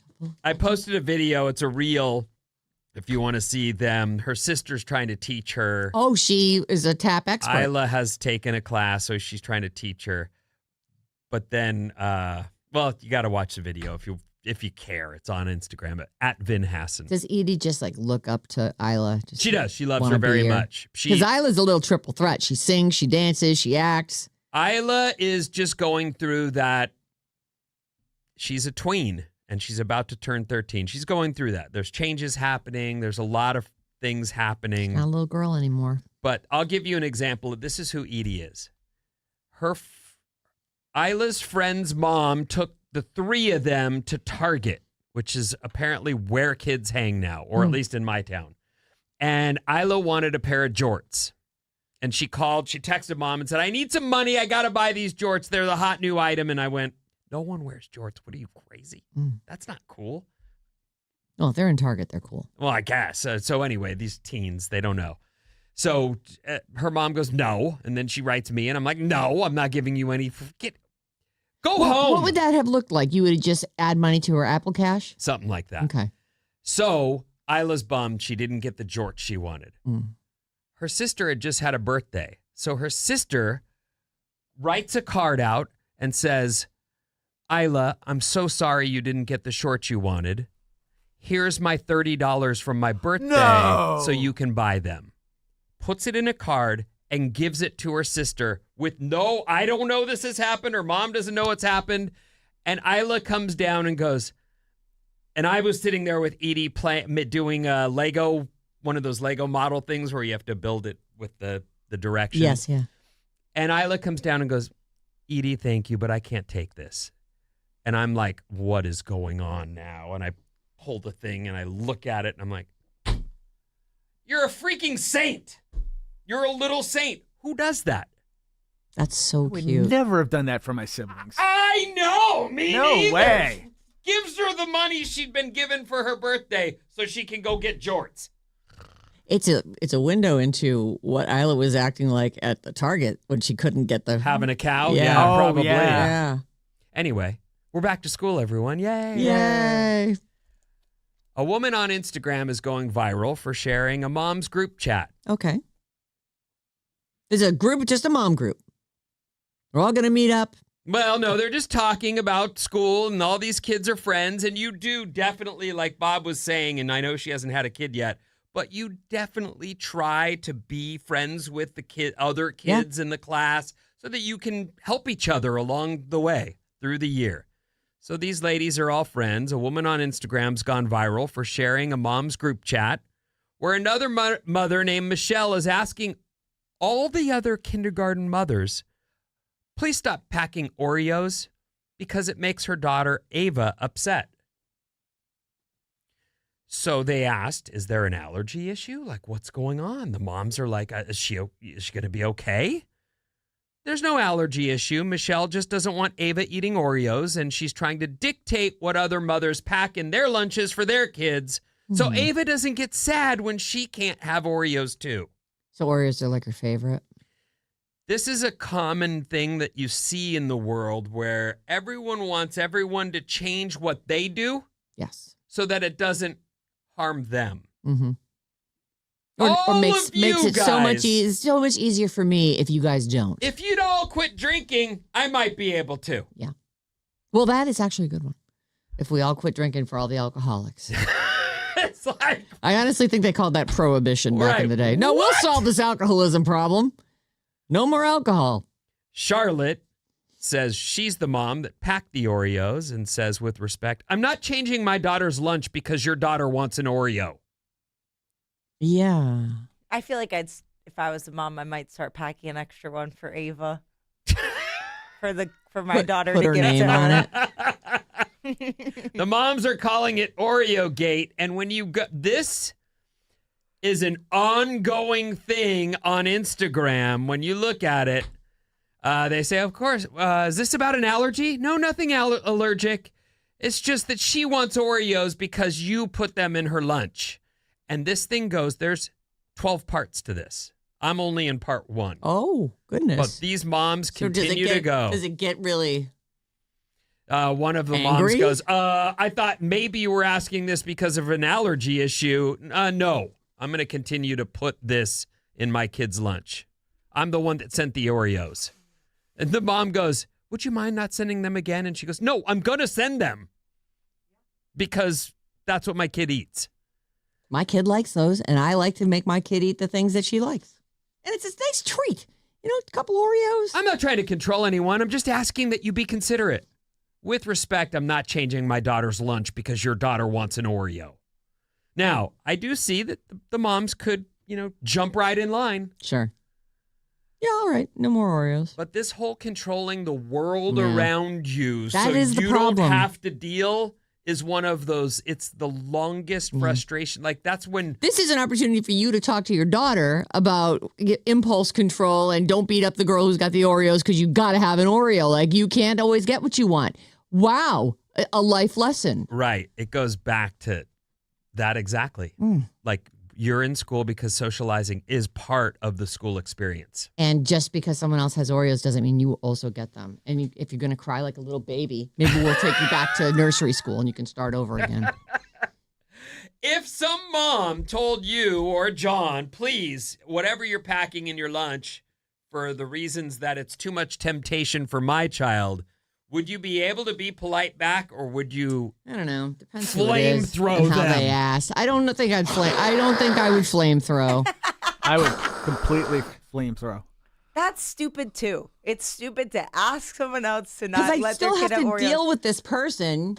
I don't want to be the person who's like now in a fight with another mother. Like I just don't want to be in a fight with her. Making a big deal out of when you think someone else is making a big deal out of something, so you make a bigger deal out of it, is one of the dumbest things I think people do. Did you see that Oreo? So much fun though. The Oreo Instagram account was like, I did not have Oreo Gate on my 2026 bingo card. It is known as Oreo Gate, and if you want to follow it, maybe you're someone who thinks this is interesting. There's 12 installments so far that I've seen. So this she's just goes- posting it's screenshots ongoing, of yes. this. That's great.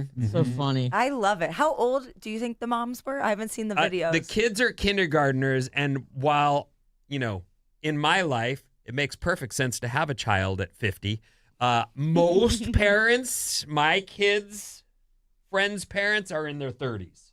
Okay. Yeah.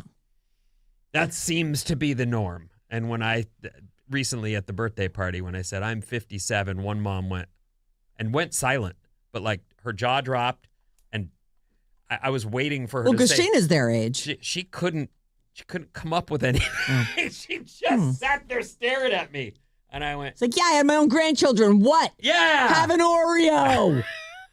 800-400-3697 is our number." And Maddie's on the show with your texts. 408, all the school activities go by so fast. Try to take it in. Heading to take my youngest son to Gonzaga University up in Spokane, Washington today. Lori in Santa Clara watching on YouTube. Hey. Hi, Lori. Hi, Lori. 650, Vinny, buy Isla the jorts. I don't have a problem with her having the jorts, although I think they're kind of dorky. But it was one of those things where your kid is hounding you via email and text, and you're like, other people are living life and doing things. We have jobs and other. Like, no, not Please right now. press pause on those things. I have a Jort situation that I need handled. No, back off. I need you to give me money so I can get Jorts. But I want it now. Yeah, I that's know. what we're dealing It's like with. a And that's why tweener she temper didn't get tantrum. it. That's why she didn't get You it. should show her that scene from Willy Wonka and the Chocolate Factory when Veruca the Salt. girl, Salt. Yeah. I want the world. I want the whole world. Or whatever she says. What does she want, like the talking squirrel? I or think she something? wants a golden dove. Oh, she wants the goose that lays the golden egg. Oh. Yeah. And then she goes down the bad egg hatch. Get out. She's a bad egg. Oh, that Golden movie's egg. so good. Not the Timothy Chalamet version. I Never like Oh, seen that. it. I like that one I too. haven't was seen good it. too. I've only seen the Gene Well, if you haven't Wilder seen one. it, how do you know it's not good? I was just clarifying which one I was talking about. The Oh, original. okay. All right. All right, everybody, calm down. 408. Hey, SVB&M. Went to Shortland last night, saw Matt Nathanson, Bare Naked Ladies in Train. They were all amazing. I bet. Matt came out in a hot dog costume. Oh. A hot dog costume You know on. what? Matt Nathanson is fun. He is. Period. He's a fun interview. He's a really great act to see. Like his songs are great, but then in between, it's an absolute stand-up comedian. He will entertain you. I haven't been able to stop thinking about how you were texting him and then he had to tell his manager to tell you to Thank stop. you for reminding me It's so that I overstepped. I wonderful. overtexted. That they had to tell her, please text us when you need to talk to Hey, if you need to Matt. get a hold of Matt, just reach out to us. It's so funny. I'm like, oh. And what we don't know on the music scene here locally, Matt's kind of a hero because he's a guy Yeah. who is sort of is DIY a thing. He's got a record label, but he's very underground, huge. Like I hear him in the grocery store. Yeah. I know. Headphones is an absolute. That song. Oh, that's my favorite It's one. great. And I met him like 18, 19, 20 years ago. We were at Emeryville Bay Street. I was doing like an appearance, and Matt came with us to play some music, and it was just like, he was just nobody with a beginnings, guitar, right. Mhm. and yeah. No. Yeah, he's built a career for He himself really and has. continues to thrive. He and works it's great hard to at see. it. Mm. All right, we're going to take a quick break. When we come back, who's going to play James Bond? I have the final candidates. Oh.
Wow, wow, whoa. Wow, whoa, whoa, whoa. I like his song, Homewrecker. It's a good one. That's a good one, too. Back to Friends. Somber, everybody.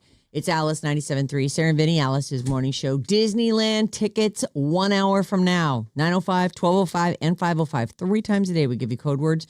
They're your chance to win a 4-pack of tickets to the Disneyland Resort and be in the running for the grand prize vacation. A 4-pack of 3-day, 1-park per day tickets with a 2-night hotel stay at a Disneyland Resort hotel. It's bad. It's a good prize. Call or text us, 800-400-3697. Tomorrow, we're going to do bad advice. I'm still definitely browsing through and picking the very best one. So if you've got something that maybe you sent it before and you feel like you never did get to it, maybe shorten it up. I don't know. See what you can do about that. Send it to badadvice973@gmail.com. A comedy lean would be great. Yeah. It doesn't have to be. Sometimes they're really serious. Mm-hmm. There's one that I'm considering doing, but I feel like it's just very dark. And the answer is, you need to call the police on that guy. So, I'm going to keep it light.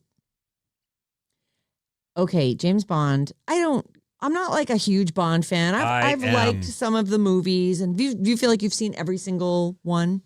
I am the old ones too. I don't know that I'm unique, but I started watching James Bond movies in the 80s as a young boy. Mm-hmm. And so my James Bond was Roger Moore. Oh, yeah. And then I only found out later there's a guy who actually defined the role long before Roger Moore ever got hired. And so I watched the Sean Connery ones.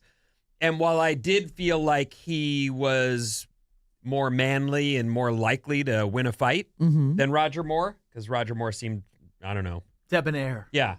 More of a ladies' man and less of a guy who could win a fight in international, Anyway, but also the old Bonds, James Bond hits chicks. Like, I'm watching it going, oh my God, that guy he just. Sometimes you got to take a chick out, He punched Pussy Galore right in the face. Well, she's a baddie. That's what equality's all about. Yeah. Anyway. Equal opportunity for a fist to the face. I don't know that I ever went back to watch Timothy Dalton, but along the way, there have been some I've liked, some I haven't. What I recently read, which I laughed out loud, but also went, oh my God, maybe that's it. One of the things that changed, like there's a before and an after, is... What's the guy's name from Saturday Night Live that did the Man of... what is his name? He's not Wayne and Garth. It's Mike Myers. Mike Myers.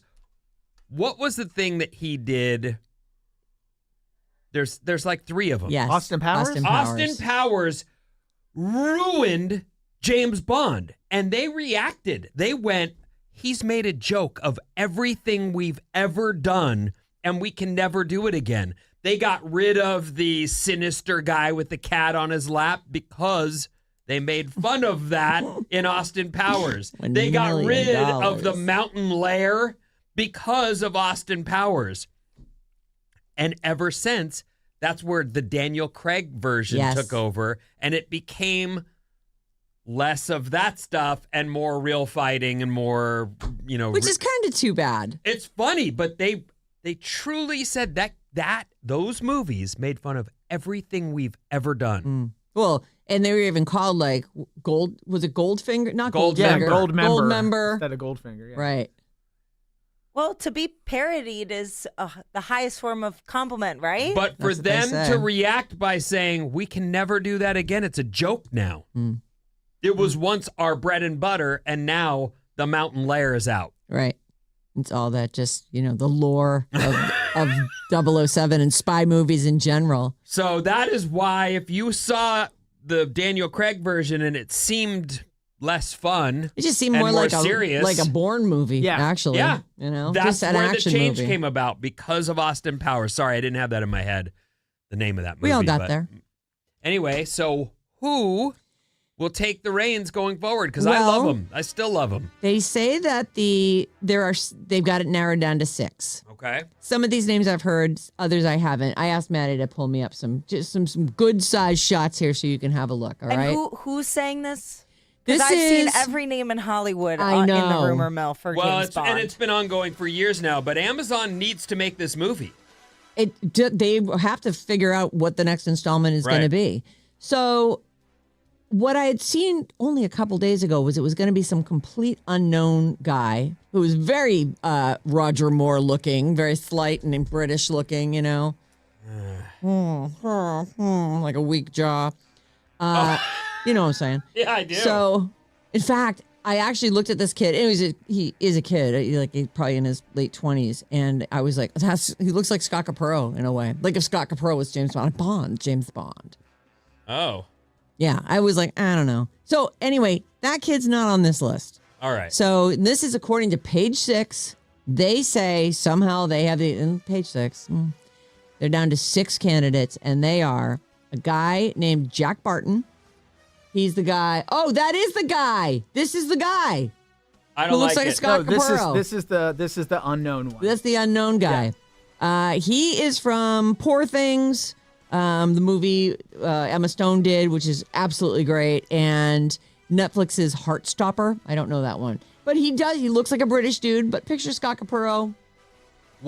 I will say this, because I'm a no on this guy, but I will say this. One of the things that's cool about people is when you judge someone by how they look, and then they completely change your mind when you see them do their thing. Yes. So I'd love to see this guy change my mind about it, but I'm a no right now. I look at that guy and I go, you might as well get Nicholas Hoult.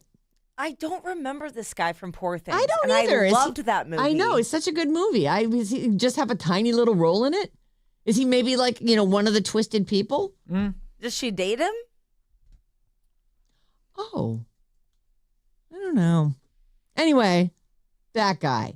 His name is Jack Barton. He'll probably get more run from the. He's far down the list on the cast of Yeah, characters. I'm There's seeing Mark that. Ruffalo, Willem Dafoe, Laurent Burrell, who looks very strange. I don't know what that's all about. Christopher Abbott. And then you get to Jack Barton. They say FOP1. That doesn't sound So like a he- real If you have a person. number, If you have a number, you're nobody. okay, you are. He's a nobody. Yeah. Good looking kid. We'll He's see. got cool eyes. I'm guessing that's what they're interested in. He looks like he could give some like sinister look. Well, like I said, if they did a tryout, he may have won them over, like by doing some kind of action sequence or whatever, and he pulls it. I don't know. Yeah. Next up, Jacob Elordi. From Frankenstein, Saltburn, Euphoria. I didn't love Frankenstein, but I do think this guy is big enough, tall enough, cool enough. Yeah. He You'd might have to be cut that mop, huh? He might be a little young. Yeah. Maybe that's what they're going for, is they want to do a string of 10 They movies. clearly do. Everybody on this list is actually pretty young. Okay. So Jacob Elordi, he is a good-looking guy, but he's actually, in a way, I feel like he's almost too tall, and That's what I he's so think. pretty. He's too He's tall. so beautiful. Yeah, that man doesn't fit in any room he goes in, which a spy has to. Right. Yeah. He Yeah. stands out way too much. All right. That other guy. I like that. So far, I'll go Jack Barton over But Jacob I do Elordi. think you also have to, like, Daniel Craig was fit enough that you felt like that guy could win a fight. This guy looks like a toothpick. Well, but he's 6'5". Yeah. Jacob Elordi looks like a toothpick? He does. No. In Frankenstein, he looked pretty. He's hot. Yeah. Well, how could you even tell? He's wearing like a Frankenstein They'll suit. put that He's naked. that young man in the gym and fill him full of protein. He'll get some muscle. Yeah, They'll pack they'll it build on. him up. Number 3 on the list from Gladiator 2 is Paul Mescal. He is a likely He candidate. looks good. He's a great looking kid. Yeah. He looks like a spy. I like him. Yeah, and they tightened that curly hair up a little bit there, and What's he been in that I would know? Gladiator 2 Hamnet. I've seen him in a few things now. He's also in the upcoming George Harrison biopic. He actually plays Paul McCartney in the. Yeah. In the George Beatles movies, he's playing Paul McCartney. They're making 4 movies, And so the first one is the George Harrison one. I guess. Makes sense. I really enjoyed him in both movies. Gladiator 2, he was good, but Hamnet. Oof. I don't He know plays that. Shakespeare, I mean, Hamnet's just a right? Is that who he's yeah, playing? and it's such a good movie. Oh, you my like God. Oh, it looks like a cry fest to It me. is a cry fest. You will cry, but it is such a good. So he's a good actor. What's Like, his kid's name again? Paul Mescal. Paul Mescal. So far, I'm this guy. Dude can act. I mix him up with Pedro Pascal. Not at all Paul similar. Mescal. No, not to look at. I don't mix them up. Their names, though. I Paul almost dates said, Gracie Abrams. oh, she's cute. Oh, speaking of people who date cute people, Callum Turner, who just married Dua Lipa, is next on our list. I like him. I vote him. I do. He's hot. He's got weird ears. I like his ears. Got weird ears and like his eyes are a little too small. Yeah. Callum Turner. You know him from. He's in a show that we watch called The Capture, which and he was excellent in that. He's also in something called Eternity, and you may remember him from Fantastic Beasts and Where to Find Them. So he's an up-and-comer. I would say he's largely unknown, except to Dua Lipa, who knows him intimately. I think he's the perfect choice because James Bond is so pop culture-y. His marriage to Dua Lipa, I think, is a big plus in picking him. And in The Capture, he goes back and forth between, like, you really trust this guy. He's clearly has a heart of gold. And then you're not so sure with some of the looks he gives, which I think is perfect for Bond.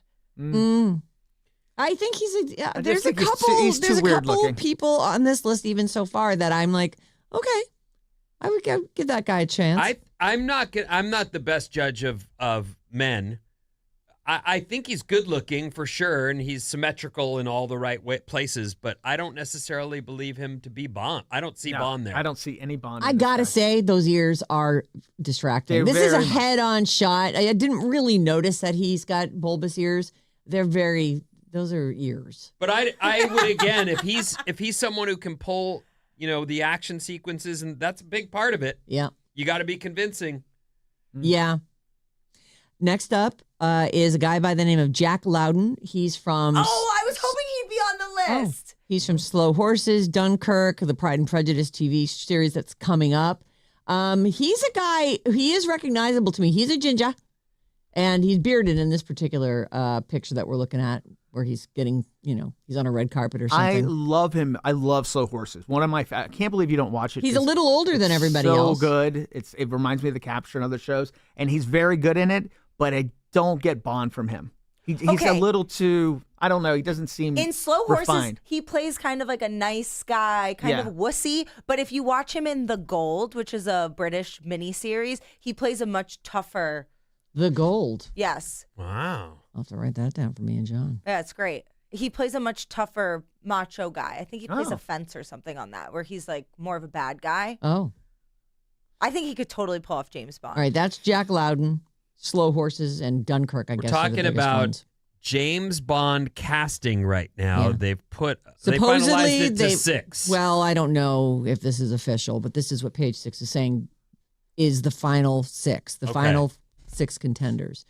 The final one I have on this list is a guy by the name of Harris Dickinson from... I know. Immediately no. Baby. He's not a bad-looking kid. I just don't see... He's such a baby. He just looks like a frat boy. You know who he looks like to me? We have a guy in the building down the hall who's here every morning. Kind of, and you love him. Sam. Well, I wasn't going to say, but okay. He does kind of look like Sam. What, Sam the engineer? Yeah. No way. Sam's way cuter than this That's guy. what I'm saying. Sam would be a better Bond. Sam would make a great Bond. At. Like this guy? So we got a guy down the hall who could beat him for that role. I think that he is, I will say this, if he's the main character in Baby Girl, which I think is the Nicole Kidman hires an intern and he feeds her milk and, Oh, he's the love interest? I think he's that love intern. Interest is a weird term, but yeah. He's being abused? I think we're looking at what a bad picture I of think him. he dominates her. Picture. Oh. She's like his boss and he makes her act like a baby. Yeah. He feeds I her haven't milk. seen it. I haven't seen it. It's a bad but girl. I Well, think I've that's seen what the trailer, though, so sometimes you get all you need from the trailer. And by the way, just so you know, quietly, Sam is a badass. Did you know that? That's a guy, our guy. Yeah. He's a guy who, one of the weekends, he comes in here and I'm like, what'd you do this weekend? He goes, I went to Tahoe by myself and he camped and hiked like, I don't know, 100 miles or something. Me this. Yeah, some crazy And like they got back to camp and I'm like, and then what do? You make a fire? He goes, oh, you can't make a fire. That's not allowed. And I went, well, that makes sense. But he spent the night by himself. Like, do people still do that? Apparently so. Not many, but Hike Sam does. and spend the night in the middle of I'm nowhere just glad by you didn't yourself? spend all weekend on some site or something. How's I that? mean, chat site. Those aren't a thing anymore. Chat site. I don't know. What are you talking That's about? what the kids used to do. Anyway, 1-900. So that's a much better. This is a much more likely photograph that we're looking at of this guy Harris Dickinson. He's the final contender. He still looks like just kind of a frat boy. especially the bald chest that he's showing in the photo. It's like, Yeah. okay, what are you, 19? They are saying that Jack Barton, the very first guy that we looked at from Poor Things, he's FOP1. Okay, whatever that is. They say he is, even though he's the least well known, he's said to be the front runner. They say also that the 4 of the previous Bonds were relative unknowns when they were cast. They usually like to do that. Yeah, I like that. Because they want them known as Bond. They want people to think of this actor as Yes. James Bond, and that's it. Wait, That's if why you- Lordy's out to me. Right, and if you hired one of the people's names who gets thrown around, actually, there's a couple big stars. I can't think of his name right now. Wolverine. Oh, He's Hugh a guy. Jackman. They've talked about him being, but No we way. know him. He's Wolverine. He's way too Right. well known. He's not going to disappear into that role the way we need him to. Yeah, and I think that's a key phrase. And the other one is, and he's a great-looking English black guy. I can't think of his Idris name. Elba. That's another guy. who, I've heard his name a lot We of know times for him. years, actually. I don't mind. I don't even care at all what color the guy is, but I know him. I know him from The Wire, Yeah. so that's what I He's- know him yeah. from.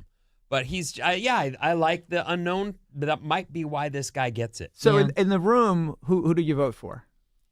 I think I vote for who's the second guy? Pascal is the guy I like. Oh no, Jacob Elordi's a no from me. I kind of like the Jack Loudon guy. He's very that's the guy from Slow Horses. I don't really know him, but I'm looking at him. I think he's got the right eyes for it. The ginger? The ginger. He's too ginger. No, I vote Jack Loudon all day. Someone texted in. Apparently, he's married to Saoirse Ronan, so that's Oh cool. yeah, that's right. She was saying I always wanted to play a Bond villain. Oh, so that would be she's like amazing. campaigning. Oh, she's would be campaigning great. for it. She's Okay, got the let me look. ask you guys. Do they have to dye his hair? Or can Bond be a ginger? Why can't Bond be a? I'm not saying Strawberry he can't. blonde, I'm first of asking all. you the question. I don't know. I don't know enough. I think that the cut we're say. looking at is long enough that you're really seeing all the highlights. I think that I think Bond keeps it kind of tight, doesn't he? So I think the beard goes because that's bright red, and I don't know. Maybe they do. I'm just asking. Yeah. You know. I thought it was weird. Doesn't Daniel Craig have blonde hair? In Kinda. real life, I thought. Yeah. I actually. like Sandy. But they kept it short through the movie. They did. Through all the movies. Right. It didn't become. I just thought I don't picture Bond as being a blonde, but I don't know. So 2 votes for Jack Loudon. Yeah. I who are mean, you voting, Maddie? I also think Jack Barton. I wouldn't mind seeing a guy that we had never seen in the part, but he does look too young to me. I think Well- Paul Mescal. I really like. That's who I like, I too. like how He he is seems good. like he'd be a good Bond. But I'm also like he's kind of known too. Like after doing the Shakespeare movie, Yeah. Nobody watched that. Don't worry. everybody watched. No, they Hamnet. didn't. Okay, saw so that's just a little talk about the Bond movie thing. I want to run through just a couple things really quick. First of all, Brad Pitt's Cliff Booth movie finally gets an official title from Netflix, and it is going to be called The Further Advent. Where the hell is it? Can you just put it at the top for me? Hang on. What The now? Further Misadventures of Cliff Booth.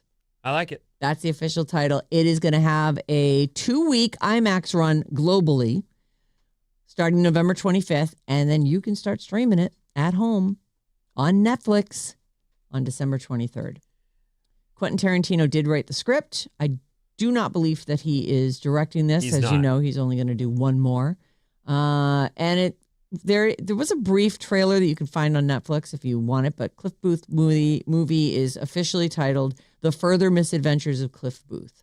That's the Brad Pitt character from Once Upon a Time in Hollywood. Which is cool because I love that movie, but also there's a lot of mystery and there's some clues laid out in the movie where you do Yes. go, what's this guy's deal? Because there's some backstory that Yeah. they show you a little. What is this guy's? Why is this guy on the roof fixing the antenna when he's clearly supposed to be doing other things. What is this guy's deal? It's cool. And the final thing I want to mention is The Social Reckoning. This is the Adam Sorkin written new movie. It's like a follow-up to The Social Network. Yeah. The Social Reckoning. There's a trailer, and we put it up at the Sarah Vinnie, at the Radio Alice Facebook page. It's the guy from, what is the not Inheritance. So what's it? Your Succession. Succession. I recognize him from that. This guy's a total weirdo. From Inheritance. It's not Inheritance. I but know. it's something like believe that. me, You know. we're looking for words. It's harder than you think. Noun loss. The Social Reckoning trailer's up at the Radio Alice Facebook page. Vincent, what's coming up in 10,000 the subjects a news? day. Eventually, you're going to run out of a word. If you think you should ask the internet about your new tattoo, prepare to go viral. Oh.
Vinnie. Alice 97.3, Sarah and Vinnie, Alice's morning show coming up at 9:05. Your first chance today at Disneyland. What's up, everyone? This House Report is brought to you by Fremont Bank. Enjoy free live music Friday nights at Lions Wayside Park in Pleasanton, 7 to 8:30 through August 28th. Oh, that's tomorrow. This is the last one. Learn more at pleasantondowntown.net. .net. Supported by Fremont Bank. Yeah. Thanks, Fremont Bank. You're the best. You are the best. Nice and sunny in downtown San Francisco, which we haven't seen in the morning for a while. That and is true. It's been hot as a you-know-what. Mm-hmm. It'll cool a degree or two. Still be warm, huh? Yeah, still warm. The nut will be roasting. The nut's going to be roasting. The nut was like 95 yesterday. Oh, boy. And we hit 90 at my house. Yeah, which we I hit don't want. 90 I at want mine. nothing to I do know. with 90. 90 is too hot. Don't start with a thanks. 9. Yeah. No thanks. Exactly right. College football starts this weekend, everyone. Oh, that's fun. The NFL starts next week on Wednesday. You're going to love it. Bum. You going to Burning Man? No. Oh. You going to Burning Man? I don't go to Burning Man. You going to Burning Man? I can't. Oh, no. Why? She It's right would. before my wedding. Oh, no. What does that mean? I have friends who are going to Burning Man and then coming to straight to my wedding. Yeah, why Oh, wouldn't you go my do God. I know. I would be so hot and tan and skinny, Yeah. but I'd be dead in the eyes. Yeah. You know, And a little bit gray. LSD does that. staying up all night does that. Yeah. Whatever your method may be. Right. What are you looking at me like that for? I'm smiling at you. Just with trying to love in see my what heart. she's got to say. Was do you that have to- satisfactory? No, not even Oh, close. sorry. I mean, you could tell us a cool story. I'm working on it. All right. No, you're not. Yes, I am. You're What do you working on mean? laying low and not telling us anything. I acknowledged the existence of weed this morning. Well, You? That was a step, okay? And told us you paid $17 for a glass of wine that wasn't in a glass. right. I wish that was a better story. I'm sorry for how hungover I feel today. For that one crappy glass of wine. Bay Area stargazers could see a spectacular near total lunar eclipse tonight, Oh. when about Really? 96% of the moon will pass into Earth's shadow, turning most of it a rusty red or copper color. Oh, when? What time? The eclipse will already be underway when the moon rises around 7:38, with the best views coming around 9:13 p.m. Also, I was wrong last night. The full moon is tonight. Oh. Yep. So for those It of looks you full this morning. those of you who put out your moon juice last night, all good. Even if you already drank it, put out some more because this is going to be sick. The full moon peaks at like 9:15 p.m. tonight, right when the full eclipse is happening or whatever. They say no special glasses are needed, but you might want binoculars to really catch the colors because it'll be pretty impressive. So again, it's an orange moon tonight as we've got mostly How crazy. the moon will pass into Earth's shadow and it'll turn everything a rusty red or copper color. I'm gonna manifest good 9:13 is weather the for best my view. weather. I'm going to manifest good weather for my wedding with the red moon. Oh. Is that what you're up to? That's what I'm up to. Yeah. Okay. And is your wedding outdoors? Yeah. Oh. You should hire an Blood Etsy moon. wich. I already did. You did Oh. hire an Etsy witch? Of course. Oh, good. Of course. Mhm. Yeah. Why wouldn't you? I. Because witches aren't real? It was only Yeah. $15. Well, they're real. Anything you pay $15 for is a fake. She has 4.9 stars Oh. with like 1,000 reviews. On so, what? On Etsy. So you Oh. tell me. Okay, I'll tell you. That's fake. Yeah, you're getting ripped off. Today is National Just Because Day. Oh, just because? Just because. Why'd you do that? Because. Right. Just because. What do they want you? What does that even mean? Why did these things have days? I don't know. Mm. I don't know. Just because. Is there a lobby? Just because. You just nailed it. Yeah. A woman got a tattoo, Yeah. and that's not the mistake. Tattoos, they're fun. I have Yeah. a bunch. I actually saw a guy the other day. He's like, hey, where'd you get that work done? And we started talking about tattoos, and I look at him. He looks at me. Little conversation Then we starter. walk on, and we're, I found along on your That's it. business. Right.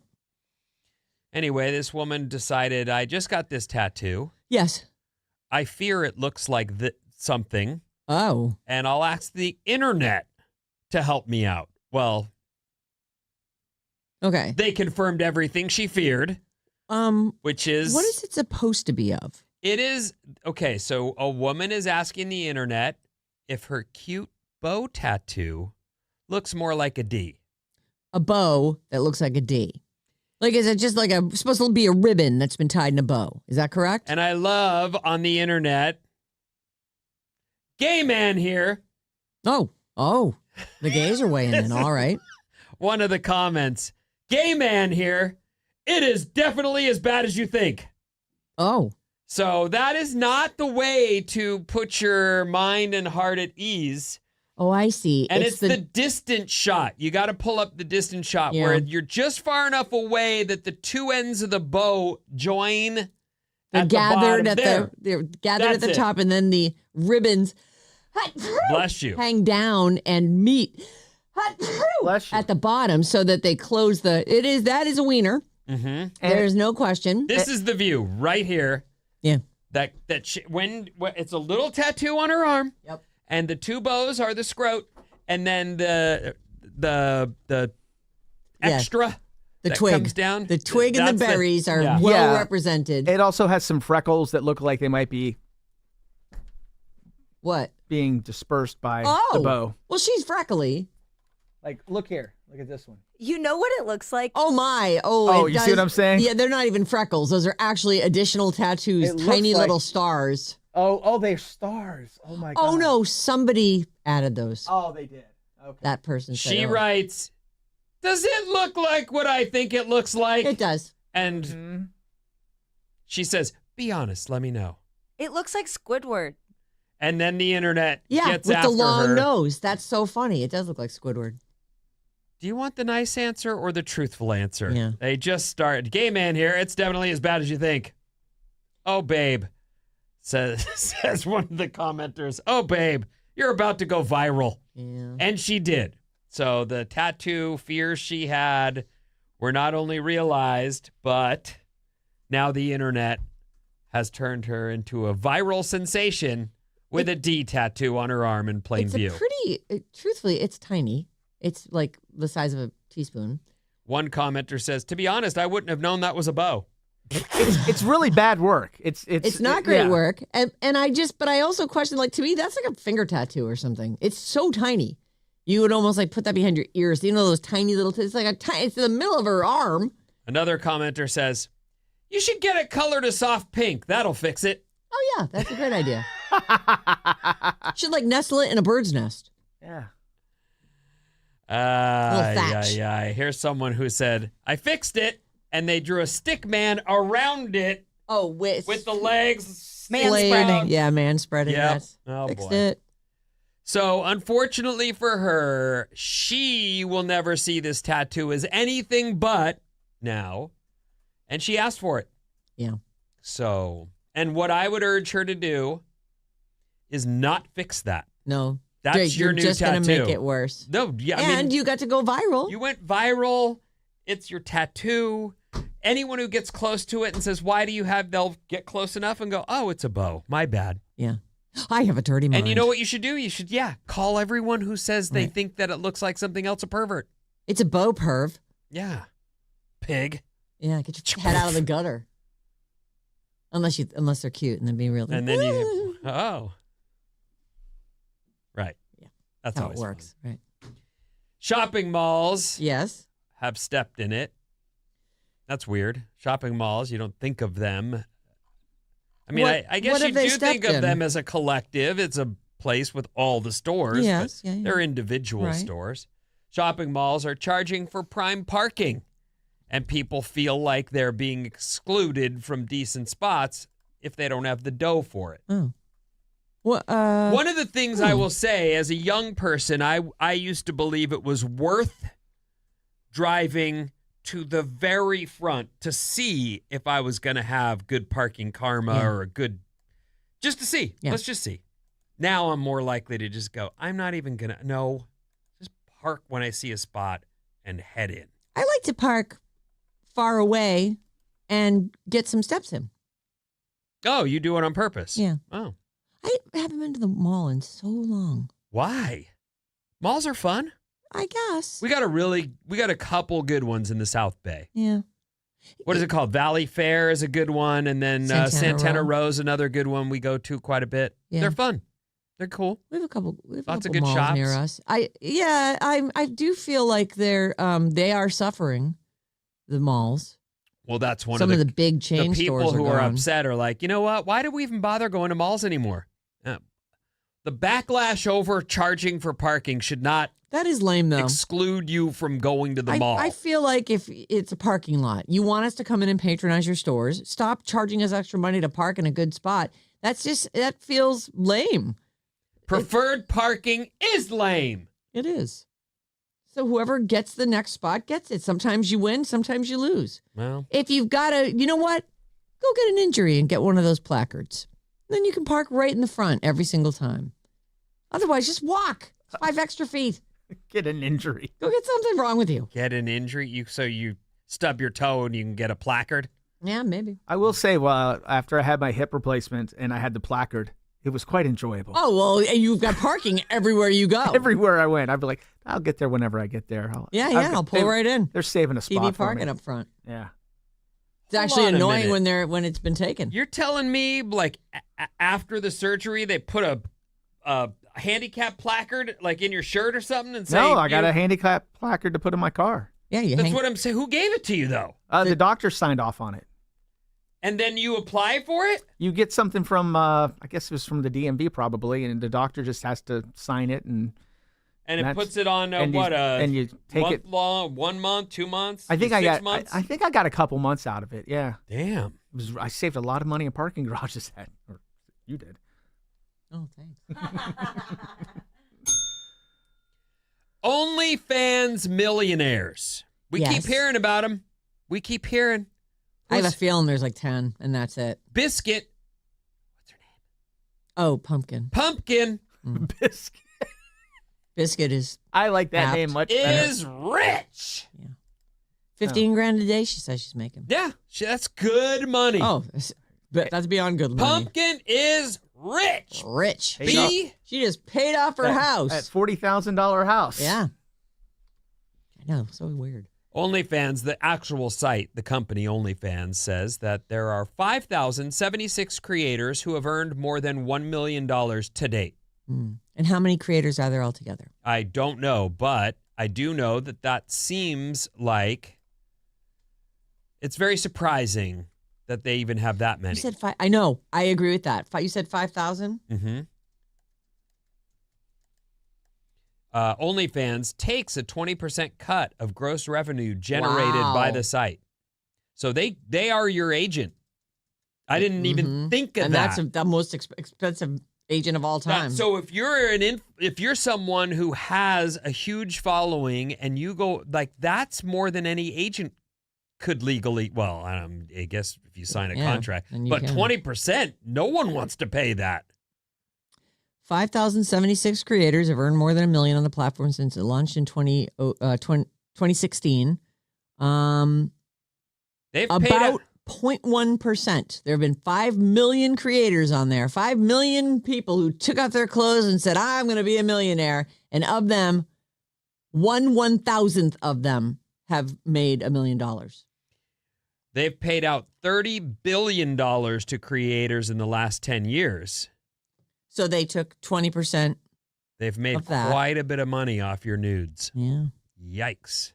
Mm. Shannon Elizabeth says she earned $1.2 million in her first week. Yeah. Well, she's also famous. So that's, Well, and That like I helps. said, there is an I don't know any names of any of these people, but there have been a couple times where I've clicked on a picture to see more, and it took me to that person's page, and I went, oh, I don't want to see that. Yeah. I'm not gonna. I was just trying to see what happens after you. One click deeper didn't get me where I was hoping to be, if you know what I mean. yes. OnlyFans, though. That's the number. 5,000 have actually made $1 million. What And- was that? I can't think of her name, but she was Kardashian adjacent and really China. China Williams. Black China. Right. She was saying she was making $1 million, but I don't. She said she made like $30 million, and she was doing hardcore porn. Yeah. On there. Well, yeah, that's true. I don't remember whatever. Right. She was. I don't know. Was that just a total lie? She was like talking about. Well, look. Bajillions. I have. If I've learned anything, there are plenty of people famous in different genres and worlds that I'm unaware of entirely.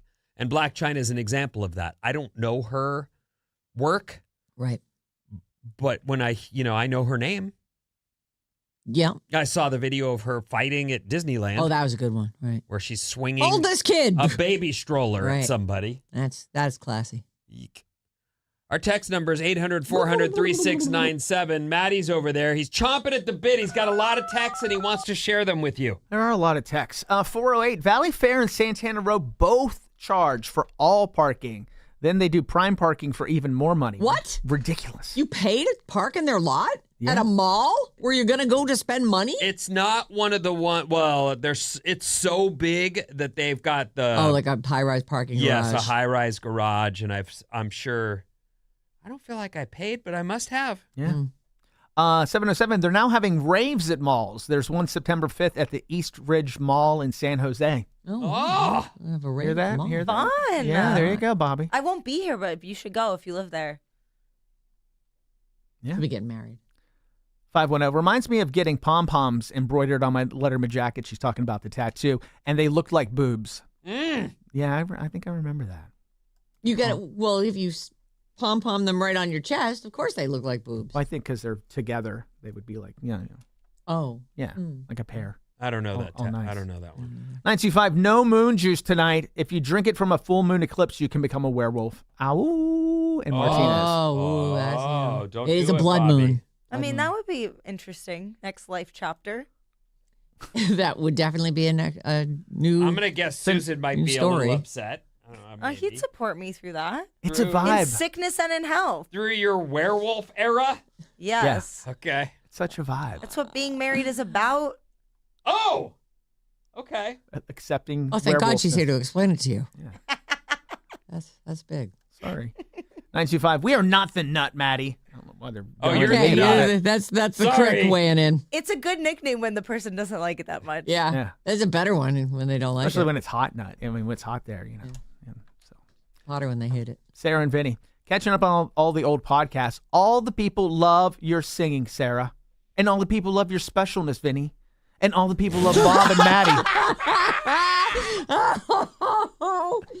Oh, boy. And all the people that had to hurt. All the people love Bob and Maddie. 20-plus year listener through all the changes and never disappointed. P.S. You read my bad advice about wedding thank you notes. Bob was 100% correct that it was likely automated, and since I didn't complete the process, I didn't get the card. Oh, this was the guy who gave money, or woman. Yeah. Who gave money via like a PayPal account and never was acknowledged. Yeah, they were afraid they didn't get it. Right. I hope you feel at peace. Vinny, I appreciated you telling me to let it go. You guys 100% solved my problem and gave me a huge smile. XOXO. This is how we do Yeah, it. I mean, check it out. Yeah, tomorrow, 7 a.m. And if you've got it, thank you. And keep going. Yeah, if you've got a problem, I'll solve it. Check out Hook DJ. We're all okay, right. 707. Why would Bob drink werewolf moon juice and not share it with Susan so they can become werewolves together? Oh, that's a great idea. There you go. Then you guys can run. You find a pack. Go like destroy people. It's fun. Destroy people? Well, yeah, you got to. That's what werewolves do. They turn into a You werewolf have to and then they go feed. eat people. And if the person They do? lived, yes. Yeah, you got to feed. Have you never seen a werewolf movie? What do you think? People are like, oh, hey, What a werewolf, cute dog. come on in and have some tea. Yeah, no, you're on all fours. And the transition hurts, by the way. Yeah. You need to, Yeah. Bob, if you've never seen an American Werewolf in London, I think that's the best werewolf movie that ever was. Maybe I'll have Susan try it first, see how it goes. Oh, no, he'll eat you. Yeah, he's going to end Yeah, up you eating can't. you. You have to He's both not turn. gonna Yes, eat me. Yeah. or you will eat him. Whichever one of you turns first. Sorry, it's just how it works. He wouldn't eat me. He won't know you. Oh, man. You're just a piece of meat. You're Just just to a become a piece of meat. werewolf. Yeah. Just another carcass. Okay, Disneyland after this. They're thrilled.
Alice 97.3. Sarah Vinnie, Alice's morning show. Oh, look at the time. That's timing right there. It's perfect.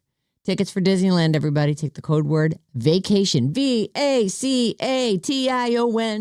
to radioalice.com for a chance to win a 4-pack of tickets to the Disneyland Resort. And you'll be in the running for the grand prize vacation. It's a big deal. 4-pack of 3-day, 1-park-per-day tickets with a 2-night hotel stay at a Disneyland Resort hotel. This hour's code word is vacation. All I ever wanted. Got to get away. RadioAlice.com is where you enter vacation in. Today at 12:05, Mason will have another code word for you. And it's Jane with one more at 5:05. Oh, it's Jane. It's Jane. Call or text us. We're here, just sitting here. Love to talk to you.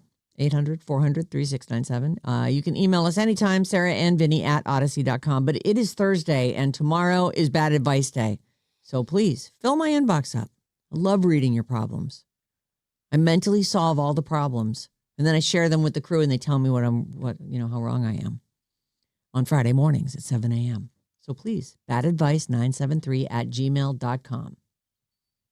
Try to give me like a synopsis of the problem, and then, maybe underneath your, don't say my name, and then more details in case you need them, that kind of thing. I don't want to tell you what to do, but it is kind of what I do. Muse is playing tonight at Shoreline. Lucky you if you get tickets. You're going to love it. That's going to be a good show. So Harry Styles has started his 30-night stand at Madison Square Garden. Mm-hmm. And I believe our Bob has tickets to one of those shows. I do. How are you going to go to that? There's this like tin can that's really big that you can go in, and it takes you places far, far away. I understand. For the low price of $1,000 these days. I'm saying you've got a wedding. I mean, you skip Burning Man, but you're going to go to Harry Styles?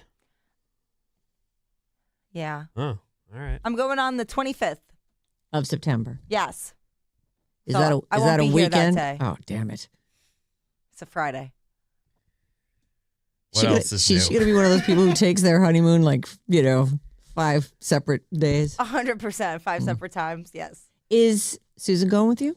Yes. Oh. We're going and we're meeting a couple friends. Oh. We're doing a little New York weekend. Well, listen, I mean, Harry Styles in New York City at Taylor's Wedding Chapel, the little-known place, Madison Square Garden. It's very big. He I love started, New York. That's so fun. I know. What an excellent, epic trip. Uh-huh. So Harry Styles started the 30 days that I don't think they're 30 sequential days. I'm sure there's days off in between. But he started last night, and they say he was amazing. Yay! He, apart from the, apart from the special show that he did with an orchestra recently, he has played basically the same set since his tour opened in Amsterdam 3 months ago. So everyone was like, oh, I guess he continues with that. But for the opening night of his unprecedented 30-show stand at New York's Madison Square Garden last night, he completely overhauled the set. Really? Yes. Drastically reordered the songs, rearranging several older ones and performing one song publicly for the first time. What song? It doesn't say. Oh. Well, it might. But why would he do buried. that the night of the first show? Like, that's asking, because one of the reasons you lock everything in, the only reason is that with that continuity comes perfection. Maybe he wanted just to make it seem, fresh and new. Like after 33 times of doing the same show. If you go see a band, and I bring this band up because it's someone I know and I've seen 1,000 times, but if you go see a band like Metallica, they will change the set at will. There's no specific order. And they'll add songs, take songs out. They just can because they know all their songs. Yeah. And they're that good at that. But when you're a dancer and you've got absolute background things that need to hit when There's they a choreographed show. and you don't have a band, you might even be doing it to a track. Like you need you all don't that. You don't get to change it around when you're playing with so tracks. I'm surprised he did that the first day, but okay. Well, and I don't know if that means he's going to be changing it all the time, but he did make some changes, and so maybe that'll be the show that everybody sees. They've worked it out, and this is going to be the one. He also took a brief moment to pay loving tribute to Dolly Parton.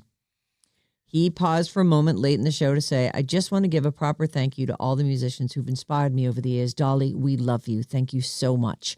And then her recording of I Will Always Love You, of course, probably her best known song because of Whitney Houston's recording of it. That played over the PA for a minute, and then he stopped and carried on with the show. One of the things that's not really news, but I just saw it on Instagram, is the stream of Dolly Parton fans driving by her house right now.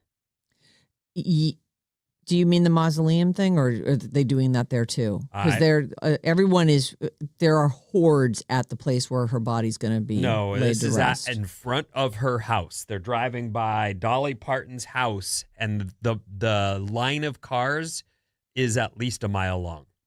So they're talking about that she's going to be buried in high heels and a cotton dress. Good for her. Next to her husband, Carl.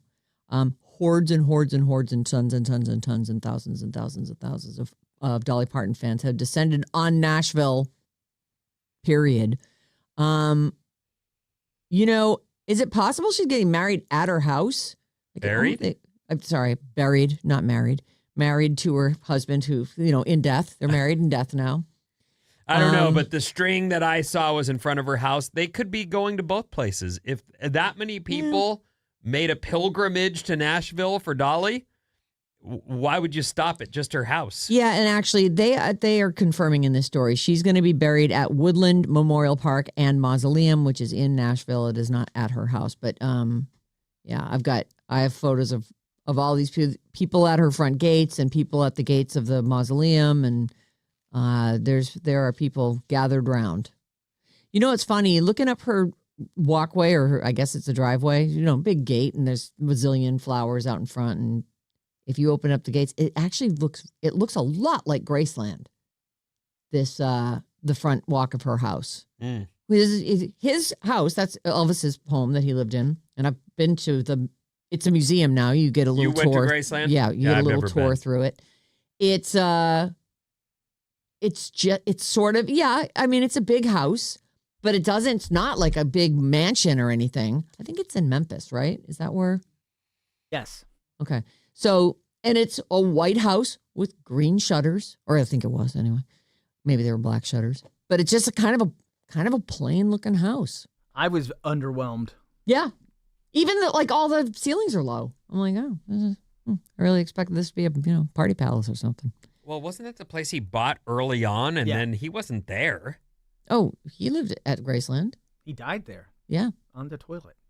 Didn't he do years in Vegas? Well, he did do tons of shows in Vegas. That's true. He toured a lot. Sure he had a right. He did tour a lot. He never left America. I mean, he toured here a lot. I have, in my ticket collection, I have 2 tickets from 2 shows he didn't do because he died. Like, he was touring even up until the time he died. Really? Yeah. So anyway, it just reminds me of the front look of Graceland. It's funny you bring up Elvis, because I saw an interesting thing this morning about Dolly Parton and Elvis. Apparently, Elvis wanted I Will Always Love You, and Dolly was so excited and thought it was going to be a big moment for her career. But it was written that long ago? He wanted half the publishing rights. Oh. And she said, no, Good it's for my her. song. I want to keep it. And cried all night after she turned him down. And then it ended up probably being an even bigger song with Whitney Houston. When did she record that? In the 80s. I mean, he died in 1977. Wait, when did who record it? When did Dolly Whitney Houston record it? That was the 80s, right? Yeah. Because he died in 1977, and I would think I don't know how much on the hunt he was for a new song, but that's really interesting to hear that story. My God. I didn't really follow older song, I Elvis the thought. same way many people did, but I think it was a fast fact that because his agent, Colonel Tom, couldn't leave the country, Oh, that's right. He couldn't leave. He couldn't leave the country, so he never let Elvis go on tour because he couldn't be there. You didn't see the Elvis movie they did? I'm not an Elvis fan. It makes Elvis look so bad, honest, not evil or mean, just it's kind of sad what happens to his career because he lets this Colonel guy run the show, and he wants to leave America, but he doesn't know how to do it without this guy's help. Well, and it's a pretty famous way to keep people under Your wraps thumb, is yeah. by giving them drugs. Yep. Yep. It's so sad. Mm-hmm. By the way, Whitney Houston sang that song, I Will Always Love You, in 1992. Dolly Parton wrote it in 73. Oh, The okay. same day she wrote Jolene. Really? That was a big day for her. Anyway. I love hearing that stuff, though, that I know, someone it's was cool. just tapped into something and forevermore has this huge thing that the entire world rallies around, and it just hit them. You know, I have a lot of stuff about her today, but I kind of want to do this. She holds 11 world records. Dolly does. Dolly. She has the most consecutive decades with top 10 album entries on the Billboard Country Chart for a female. Is that my phone ringing? Likely spam. I don't hear anything. It's going crazy over there. Just vibrating the whole thing. Let's see here. She also has the longest span of #1 hits on the U.S. top country albums chart for a female. 46 years, 197 days from the first one to the last one that hit #1.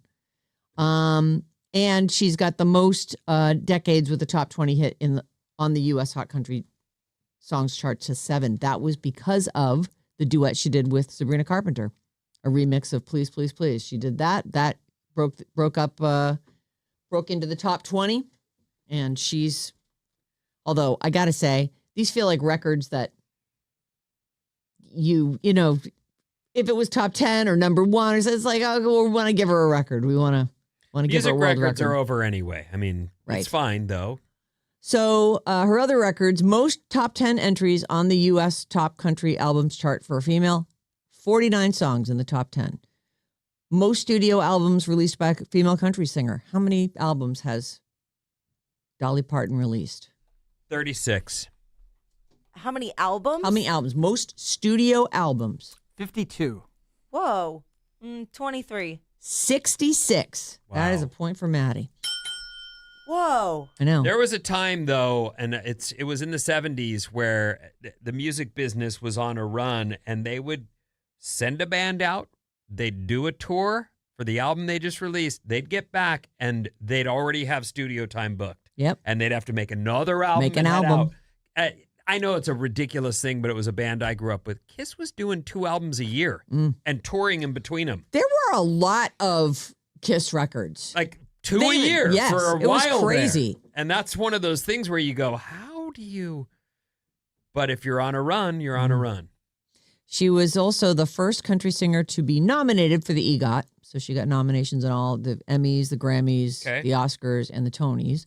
The longest span of #1 hits on the U.S. Hot Country Songs chart, which means there was a 35-year span between her first #1 and the final #1 that she ever had, which is kind of incredible. Most Grammy nominations for a female country artist. She's at 51. Most hits on the U.S. Hot Country Songs chart by a female artist. Overall, on the top of the charts there, 113. Most decades on the U.S. Hot Country Songs chart for a female, 7. And most #1 hits on the U.S. Hot Country Songs chart by a female artist, 25 #1 hits. Incredible. She left behind a roadmap of planned projects for her team. They call her here, and I think it's obvious, a true businesswoman. She spent the past several years working with a handpicked team to create a roadmap of projects. She wants to see these go through even after she's gone now. Her longtime manager said, Dolly worked up until the day she died. She loved seeing her dreams come to life, loved knowing that her work brought people joy. Many projects were in various stages. If you see unreleased music, products, books, experiences, and campaigns launched through official Dolly Parton channels, you can have confidence knowing she placed her personal stamp of approval on those. She's got these truck stops. They're the Dolly's Tennessean travel stops. And they're going to be starting September 13th. It's National Truck Driver Appreciation Week, and they've got a whole thing that's going on for that. Dolly insisted that continue. The Songteller Hotel and Dolly's Life of Many Colors Museum, they're having their grand opening in September, late September 29th in Nashville. Dolly Dolls, shouldn't those just be Dollies? Will be available online September 15th. Dolly's Cup of Ambition Coffee launches online on September 29th. Hit stores in the spring. Dolly on the Holly, which kind of sounds like it's her version of Elf on the Shelf. That's coming out this holiday season. But it's not totally clear if that's what it is. The Broadway production of Dolly, a true original musical, will move forward as planned. Previews start in December. Opening night's January 19th, which would have been her 81st birthday. There's a 9 to 5 jewelry collection coming out in January.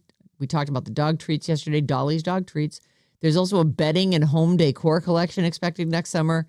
And there's more. There's a Dolly Avatar show that's in the works. And there's also a music documentary, a biopic, a docuseries, a scripted series, and an animated Billy the Kid series. That's her children's book based on the real-life French bulldog named Billy the Kid. I'm not mad at Dolly for doing all this it's stuff. It's just a lot. It did feel like something was up when, and I forget what the collaboration was, but then she worked with someone in rock and then turned right around and released a rock record. Yeah. What was the... That was not long ago. It was she did a version of a Home Sweet Home or a Motley Crue. The Motley Crue. Yeah. And then she just released a rock record to she covers of all these rock standards. Which really felt like, you don't need to do that. I wanted to, though. I know. Well, right. It seems like she was really trying to cement her legacy by doing all the stuff before the end. 408. I know you guys have talked about Dolly, but it made me listen to the Rockstar album while driving. A lot of great covers. Check it out. Yeah, she is amazing. Was amazing. Rest in peace, Dolly. All right, Vinny, what do you got coming up? World record skateboarder and more after these.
It's so easy.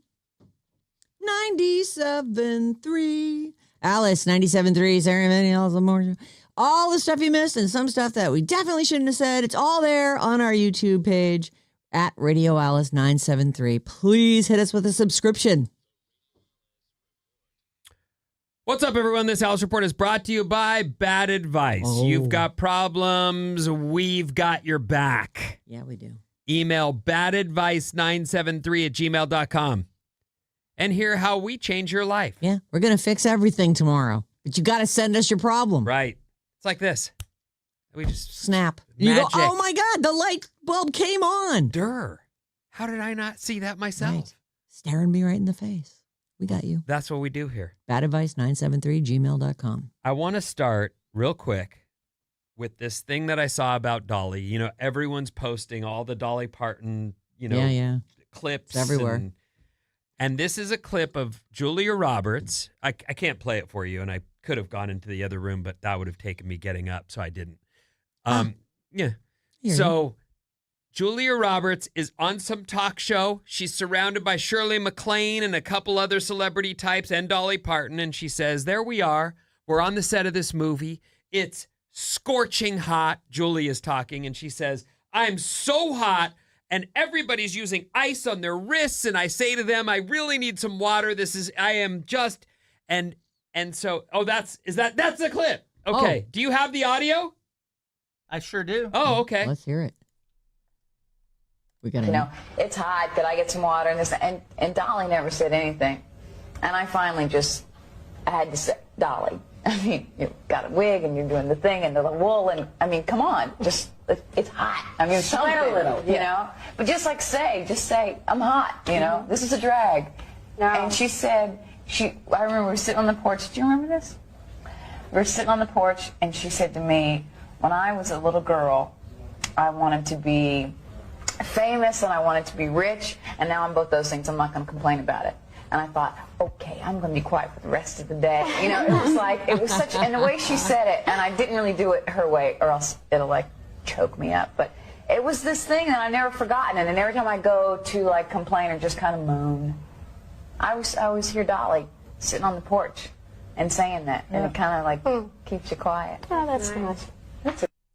She's all, oh, that's nice. How's that, though? That's great. It's like, what am I going to complain about, you little brat? Youngster. Yeah. Letting it rip So until hot. someone says, I'm I'm wearing twice the clothes as you are and a wig. work my butt off to get here. Yeah. It's all good. And so here I am. Mm-hmm. All right. So anyway, That's it's cute. Alice. Good morning. I already read my tag, didn't I? It's going to be hot, but less hot than yesterday. So that's good news. And the sun is out. Yeah, it's a nice already day. here and down. Now I drive quite a distance, and as I drive south, I see the sun. Yeah. So but here in the city, we've been socked in every morning Yep. until today. So nice to see you, blue skies. The Blue Pokemon World sky. Championships are here in downtown San Francisco. If you're into that, look it up because there's events all weekend long, Pokemon related. Yeah, but all the stuff at Moscone and the Chase Center you said is sold out, yeah? Yeah, but there's all kinds of, I would think this is the weekend to bring your phone And Pokemon go all over the and place. catch some monsters. Yeah, got to catch them all. You got to catch them all. Exactly. Also, if you're headed out to Burning Man, I don't know what you plan to do. I hope you Have the do time of your life. whatever it is. I think you're talking about the orgy tent. Yeah. I don't know what the poll is. Well, I certainly hope that, it's funny because, of course, randomly on Friday night, there's actual rain predicted, and here at the end of August. And I'm wondering, remember like last year, or was it 2 years ago you went to Burning Man? I went this past year. Oh, okay. And it was like a mud fest. It rained. Yeah, I mean, I've never done it. I would like to tell the people of Burning Man, you can do LSD at home or somewhere closer to Yeah, home. I got to not get just out to the about that. playa. I understand. No, you don't. You're right, I don't. Yeah, that's okay. But that's what I'm saying. I don't understand. Sometimes you have to do something to get it, and I've never done it. John's gone a couple times, and I'm just like, oh, have a good time. Yeah. That sounds like. And he comes home, and he's just got like gray dust in every crack of every, Oh. even his hair. Like, You check him over before you allow him in the house. Well, I've hosed him down, But it's crazy. Like the dust is, you probably just had like mud caked on you, but because I'm sure that it was raining the first few days, but then it cleared up. But it was not a very dusty year. Yeah. But they say that the dust has alkaline in it, so it's not easy to wash off. You have to use witch hazel or vinegar. And it's really, crazy for your hair. My hair looked great. Did it? Of course it did. You're you. Everything goes perfectly. You're charmed life. If you're new to the show, or I don't know, I truly come from skateboarding. That was my first love. I'm a skateboarder, like in my heart. Yeah. I kind of moved on to surfing as I got older because I was getting hurt a lot, and I found myself by the age of 14 going, enough already. I'm always limping. I'm always covered in scabs. Like, this is ridiculous. And surfing. So you were from it, but you didn't get good enough to not land on your legs all the time. Well, I mean, skateboarding does, actually, that's what leads me into my story. Skateboarding does hurt. Yeah. You will fall. Well, you're on concrete, generally. You will fall. Yeah. It is a thing. Perseverance, though, is what it's all about. Like, you keep going, and you will learn that trick. And when you do, the rush is what you're there for. Yeah. I did it! Now I got to pick a new trick to learn so I can hurt myself more. Last year, a skateboarder from California, she's from Santa Cruz. I looked her up. Okay. I've never seen her around. But last year, a skateboarder from California, Santa Cruz, California, extended her own Guinness World Record as the world's oldest competitive female skateboarder. Oh. Her name is Judy Oyama, and she was 66 and 25 days old when she competed in the International Slalom Skateboarding World Championship in November. Wow. She's been skating since she was 13 and began competing professionally in 1975. Wow. She was inducted into the Skateboarding Hall of Fame in 2018, and she says she plans to compete again in the World Skate Games in October because she wants to extend her own record. She looks like your mom's friend. Go, Judy. I never did slalom or downhill, but it is skateboarding, and that means she has fallen. Yeah, well, and she's all padded up, too. She's, it looks so cool. She looks Hawaiian or something. Yeah. And this skate park right behind her in this photo. Yes. That's the scene of my shoulder injury from way back when. Way back when. Not that far back. Well, you were a grown man on a skateboard. You're right. And so you're saying that's right in Santa Cruz? That's a Santa Cruz skate park. Oh, how yeah. funny. Mm-hmm. Yeah, that's good for her. And just, keeps on going. Way to keep doing what you love. Yeah. Against, the reality that is, ow, that hurts. Yeah. Your doctor will tell you, you get to be a certain age. You're like, don't fall anymore. Mm-hmm. I really don't want to do that. So she's clearly not taking that advice. Go, Judy. That's great. That is great. What a cool story. This is strange, but I know you like Pringles, so I'll mention Pringles. it. Let me hear about them. Pringles introduces the thickest and waviest chip yet to maximize dipping potential. Oh. Or people could eat actual chips that taste good. No, don't do that. You like I like Pringles. I will say they're not a great dip and chip. No. They're very fragile, but that's what I like about them. I like to just lay them on my tongue, fit them in there, and just let them disintegrate in my mouth. That's my favorite. You know what the thing is? What you just said? Pringles do remind me of the body of Christ. Compels you, yeah. You know the wafer you get? Yeah. That's what it melts on your tongue like the wafer. That's what Pringles taste like. The flavorless body of Christ you're given at church. No, it's like if those were salted. Those did need salt. There's no question. So somebody was like, this. If only it was salty. I'll bring it up. I help give communion at church, so I'll bring up. Maybe we should substitute Pringles next time. Yeah. Oh, well, people will be so much happier. All you have to do is bless them, right? Yeah. Yeah, I feel like, it could be anything. I skip that when I go to church. The missus is always quick to jump up. I'm like, I think God knows I love him. We're good. Yeah. I don't need any communion. Yeah, I don't need to do that. I could be wrong, but I want to believe. You're very lovable. I'm sure God loves you. I want to believe, yeah, right, that he knows me and knows my heart and isn't like why didn't you eat the body of Christ when you were in church last? Yeah, and I noticed you haven't been to confession lately, mister. It's 1:00. That is not You got to confess that. a sin. Yeah, it is. No, it is. Yeah, it is not. Yeah, it is. No. You're not allowed to do that. Thou shalt not touch thy stuff. That's I not. think is one of the commandments. Everybody knows that. You're not allowed. Maddie, tell her. It's not a sin. Yeah. Yeah, it is. Maddie works at a church. He knows. Well, maybe at his church it isn't. Catholicism, you're not supposed to do that. Yeah, we're pretty liberal. A new poll asked, do you use a hotmail.com email address? John does. Almost gosh. Almost 20% of people said yes. Oh, 20%. really? I'm surprised. I feel like he's the only one left. No, there are still a lot of people with Hotmail addresses. When I first got into email, which was much later than most of you, I felt like I needed to have a bunch of handles and manage the different handles. Like, oh, I'll use this one for buying things and this one to, enter into the place where they say, please give us your email address. That was before you had to put in your phone number, and then they had to give you a two-step authentication, which was awesome. What I found fairly quickly was, this is too much management, all these email addresses. This is dumb. Yeah. And then everyone started yelling at me, you got too many addresses. Well, You did have a ton. I thought I was supposed to. Yeah. I don't know these things until later I realized, one, you need one email address. That's it. The end. And a good spam filter. Yeah. So, I can't believe 20% of people still have a Hotmail. Yeah. 18% of people said yes. 25% of people said no. 53% said, I never had a Hotmail. Oh. That's Yahoo, right? I don't know. Hotmail is Microsoft. MSN. I never had a Hotmail. I still do. I just don't use it.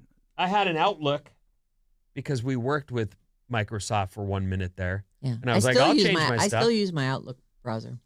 I like that. And You do? I do because I have my own URL thing that I have all my stuff through. So I need to have I can't make probably I can, but I can't figure out how to make Gmail take that mail too. So I have like a work email and I have You should make a ticket at home and have your IT department take care of that for you. Is it Riley or John? Either one. It's a combo. Yeah. 800-400-3697 is our text number, and Maddie likes to read those to you. 415. I still have my original AOL email from the 90s. I've seen a couple AOL emails. They're out there still. 510. Hey, Maddie, I'm a 69-year-old lifetime Alameda guy. I usually listen to rock and roll, but got sick of hearing the same songs over and over. Started listening to Alice, and now I'm hooked.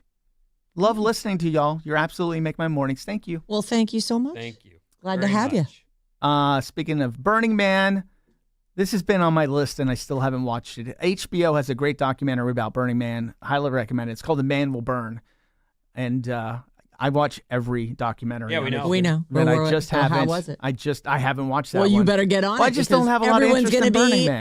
At Gmail. Everyone's going to be at Burning Man next week.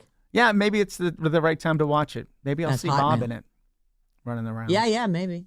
Right, because they'll definitely have the year of the flood. The big one was a few years ago. I wasn't there for that. All right, you guys. You can play How Old Is That Guy? Or What Does That Mean? What does that mean? What does it mean? What does it mean? Do, do, do. What does that What does it mean? Do, do, do. What does it mean? What's that? I'm just, Oh, I was Sing singing along. Justin Just saying, Bieber. I see, okay. oh, Yeah. I'm singing along to the song. If your spouse says, do whatever you want, what does that mean? You have complete freedom. Oh my God. They genuinely don't care. You should absolutely not do whatever you want. I love this. See, Can I hear that again? If your spouse says, do whatever you want, what does that mean? You have complete freedom. They genuinely don't care. Or you absolutely should not do whatever you want. If I may. You may. It means, please consider my feelings before making your decision. That's not one of these. It's C, Bob. It is C, Bob. Yeah. Wait, what were the options? There was options? Yeah, sure. You have complete freedom. They genuinely don't care. Did you pay attention to the show? Right into You know what? your brain. I'll try and remember to do the letters. A, you have complete freedom. B, they genuinely don't care.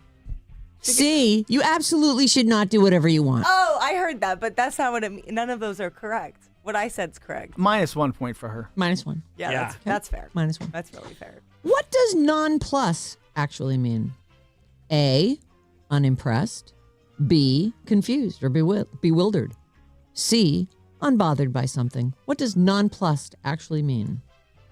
Nonplussed. Nonplussed. I for years I said nonplussed because I'd read it a lot but never heard anybody say it, and then I was schooled on what it actually should be. So you know the answer. So you should wait for everybody. I will else. wait for everybody else. What Give does me the options again. What does nonplussed actually mean? A, unimpressed. B, confused or bewildered. C, unbothered by something. I'm going to say A, Bob. Me too. See, No, it's B. You means you're confused and bewildered. You're nonplussed. what? Yes. I know. People misuse it all the I'm- time. That's why I put it in there. I've never heard that word before in my whole life. As Really? long as I have. Maddie got burned, I'm good. Yeah. By the way, he came in with 1 extra point, though. Because you guessed, I can't even remember what you guessed. No. Vinny. Need some lotion over here. That's I'm my all lie. burned up. I know, but I mean, he sat there and said, this whole story, I learned what it was because I didn't know, and I'm going to hold my answer back. I've got my answer in my pocket. I'm going to let these dummies step in it first. I'm going I to think go because over. the word Get in my non, corner over here. the word non is in there, so people automatically think it's unimpressed or unbothered, but it's not. It's you're confused and Does bewildered. Maddie get -1 for that? Yes, he does. Aww. Yes. So he's down to 1 How point. dare you. No, you should have. You act like you knew it. If somebody says he doesn't know S, poop from Shinola, what's Shinola? If somebody says he don't know S from Shinola, there's a whole word in there. What is Shinola? A, an old-fashioned shoe polish. B, a type of fertilizer. C, a cheap brand of whiskey. If someone says he don't know S from Shinola, Thought it was Shinola. oh, Shinola. Yeah, S okay. from Shinola. We'll go Shinola. Actually, Shinola is a Detroit luxury watch brand. It is. So Isn't that funny? Again, I'm choosing D. I was thinking watch as well, but I also, as a former shoe shine boy and a professional at that job for one summer back in, I love- 100 years ago. don't you love when people are able to go like, back in 72? I assume they're just guessing and you can't say anything to You were them 3 about then. that. It was probably 81. 81, 82. Back in 81, my shoe shine days, I believe Shinola is shoe shine. Is that what everybody said? Yeah. Yes. Everybody gets a point. So Maddie, now you have 0 points. Bob, you're back to even. 2 points, 2 points, and 0. What does bemused actually mean? A, amused. B, confused or puzzled. C, slightly offended. What does bemused actually mean? B. I'm going to also say B. I will as well. B is the correct answer. I'm bemused. Yeah. People usually say that they're like, they consider it to be like amused, like mildly amused, but it's not. You're confused. Bemused, confused. If your spouse says, I'm not mad, what does that mean? They're not mad. They were mad, but they're over it. There is nowhere near enough information here to safely answer this question. Those are your 3 C. choices.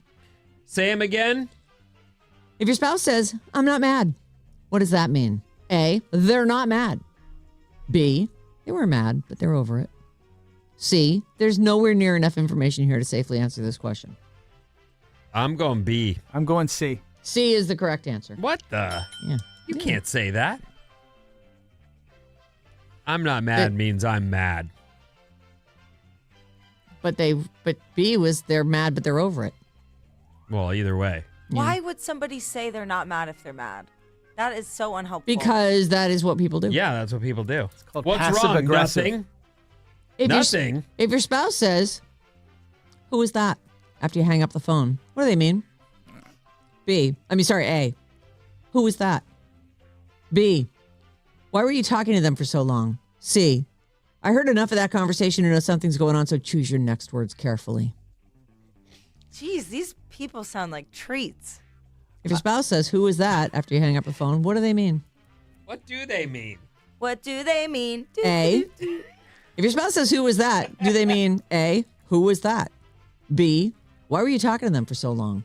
C, I heard enough of that conversation to know something's going on, so choose your next words carefully. C. I'm going to go A. B. The correct answer is A. Who was that? That's what they mean. I'm out of questions. It's a tie, and I'm giving it to Vinny because he didn't get a negative point today, and you came in with an extra point. El campeón del pueblo. We might be officially out of stuff for that particular game. I love when Vinny wins. Yeah, he's Thanks so for the happy. kiss. I caught him. Oh. Let me. So generous with the kissing. Let me, thanks. let me keep Oh, those. thank you. Oh, thanks. We all got. you we hit all me got in the nose. Right in my eye. Why is it always in the eye? I got it perfect. I caught it perfectly. I'm a better catch than those guys. I don't mind kissing a nose. It's not bad. All right. Thank you for listening today. Have a lovely day. The next time we see you, it will be a very special day. Some people call it Friday. We call it the holiday. Yes. Yeah, we'll see you tomorrow. Have a good one. Thank you.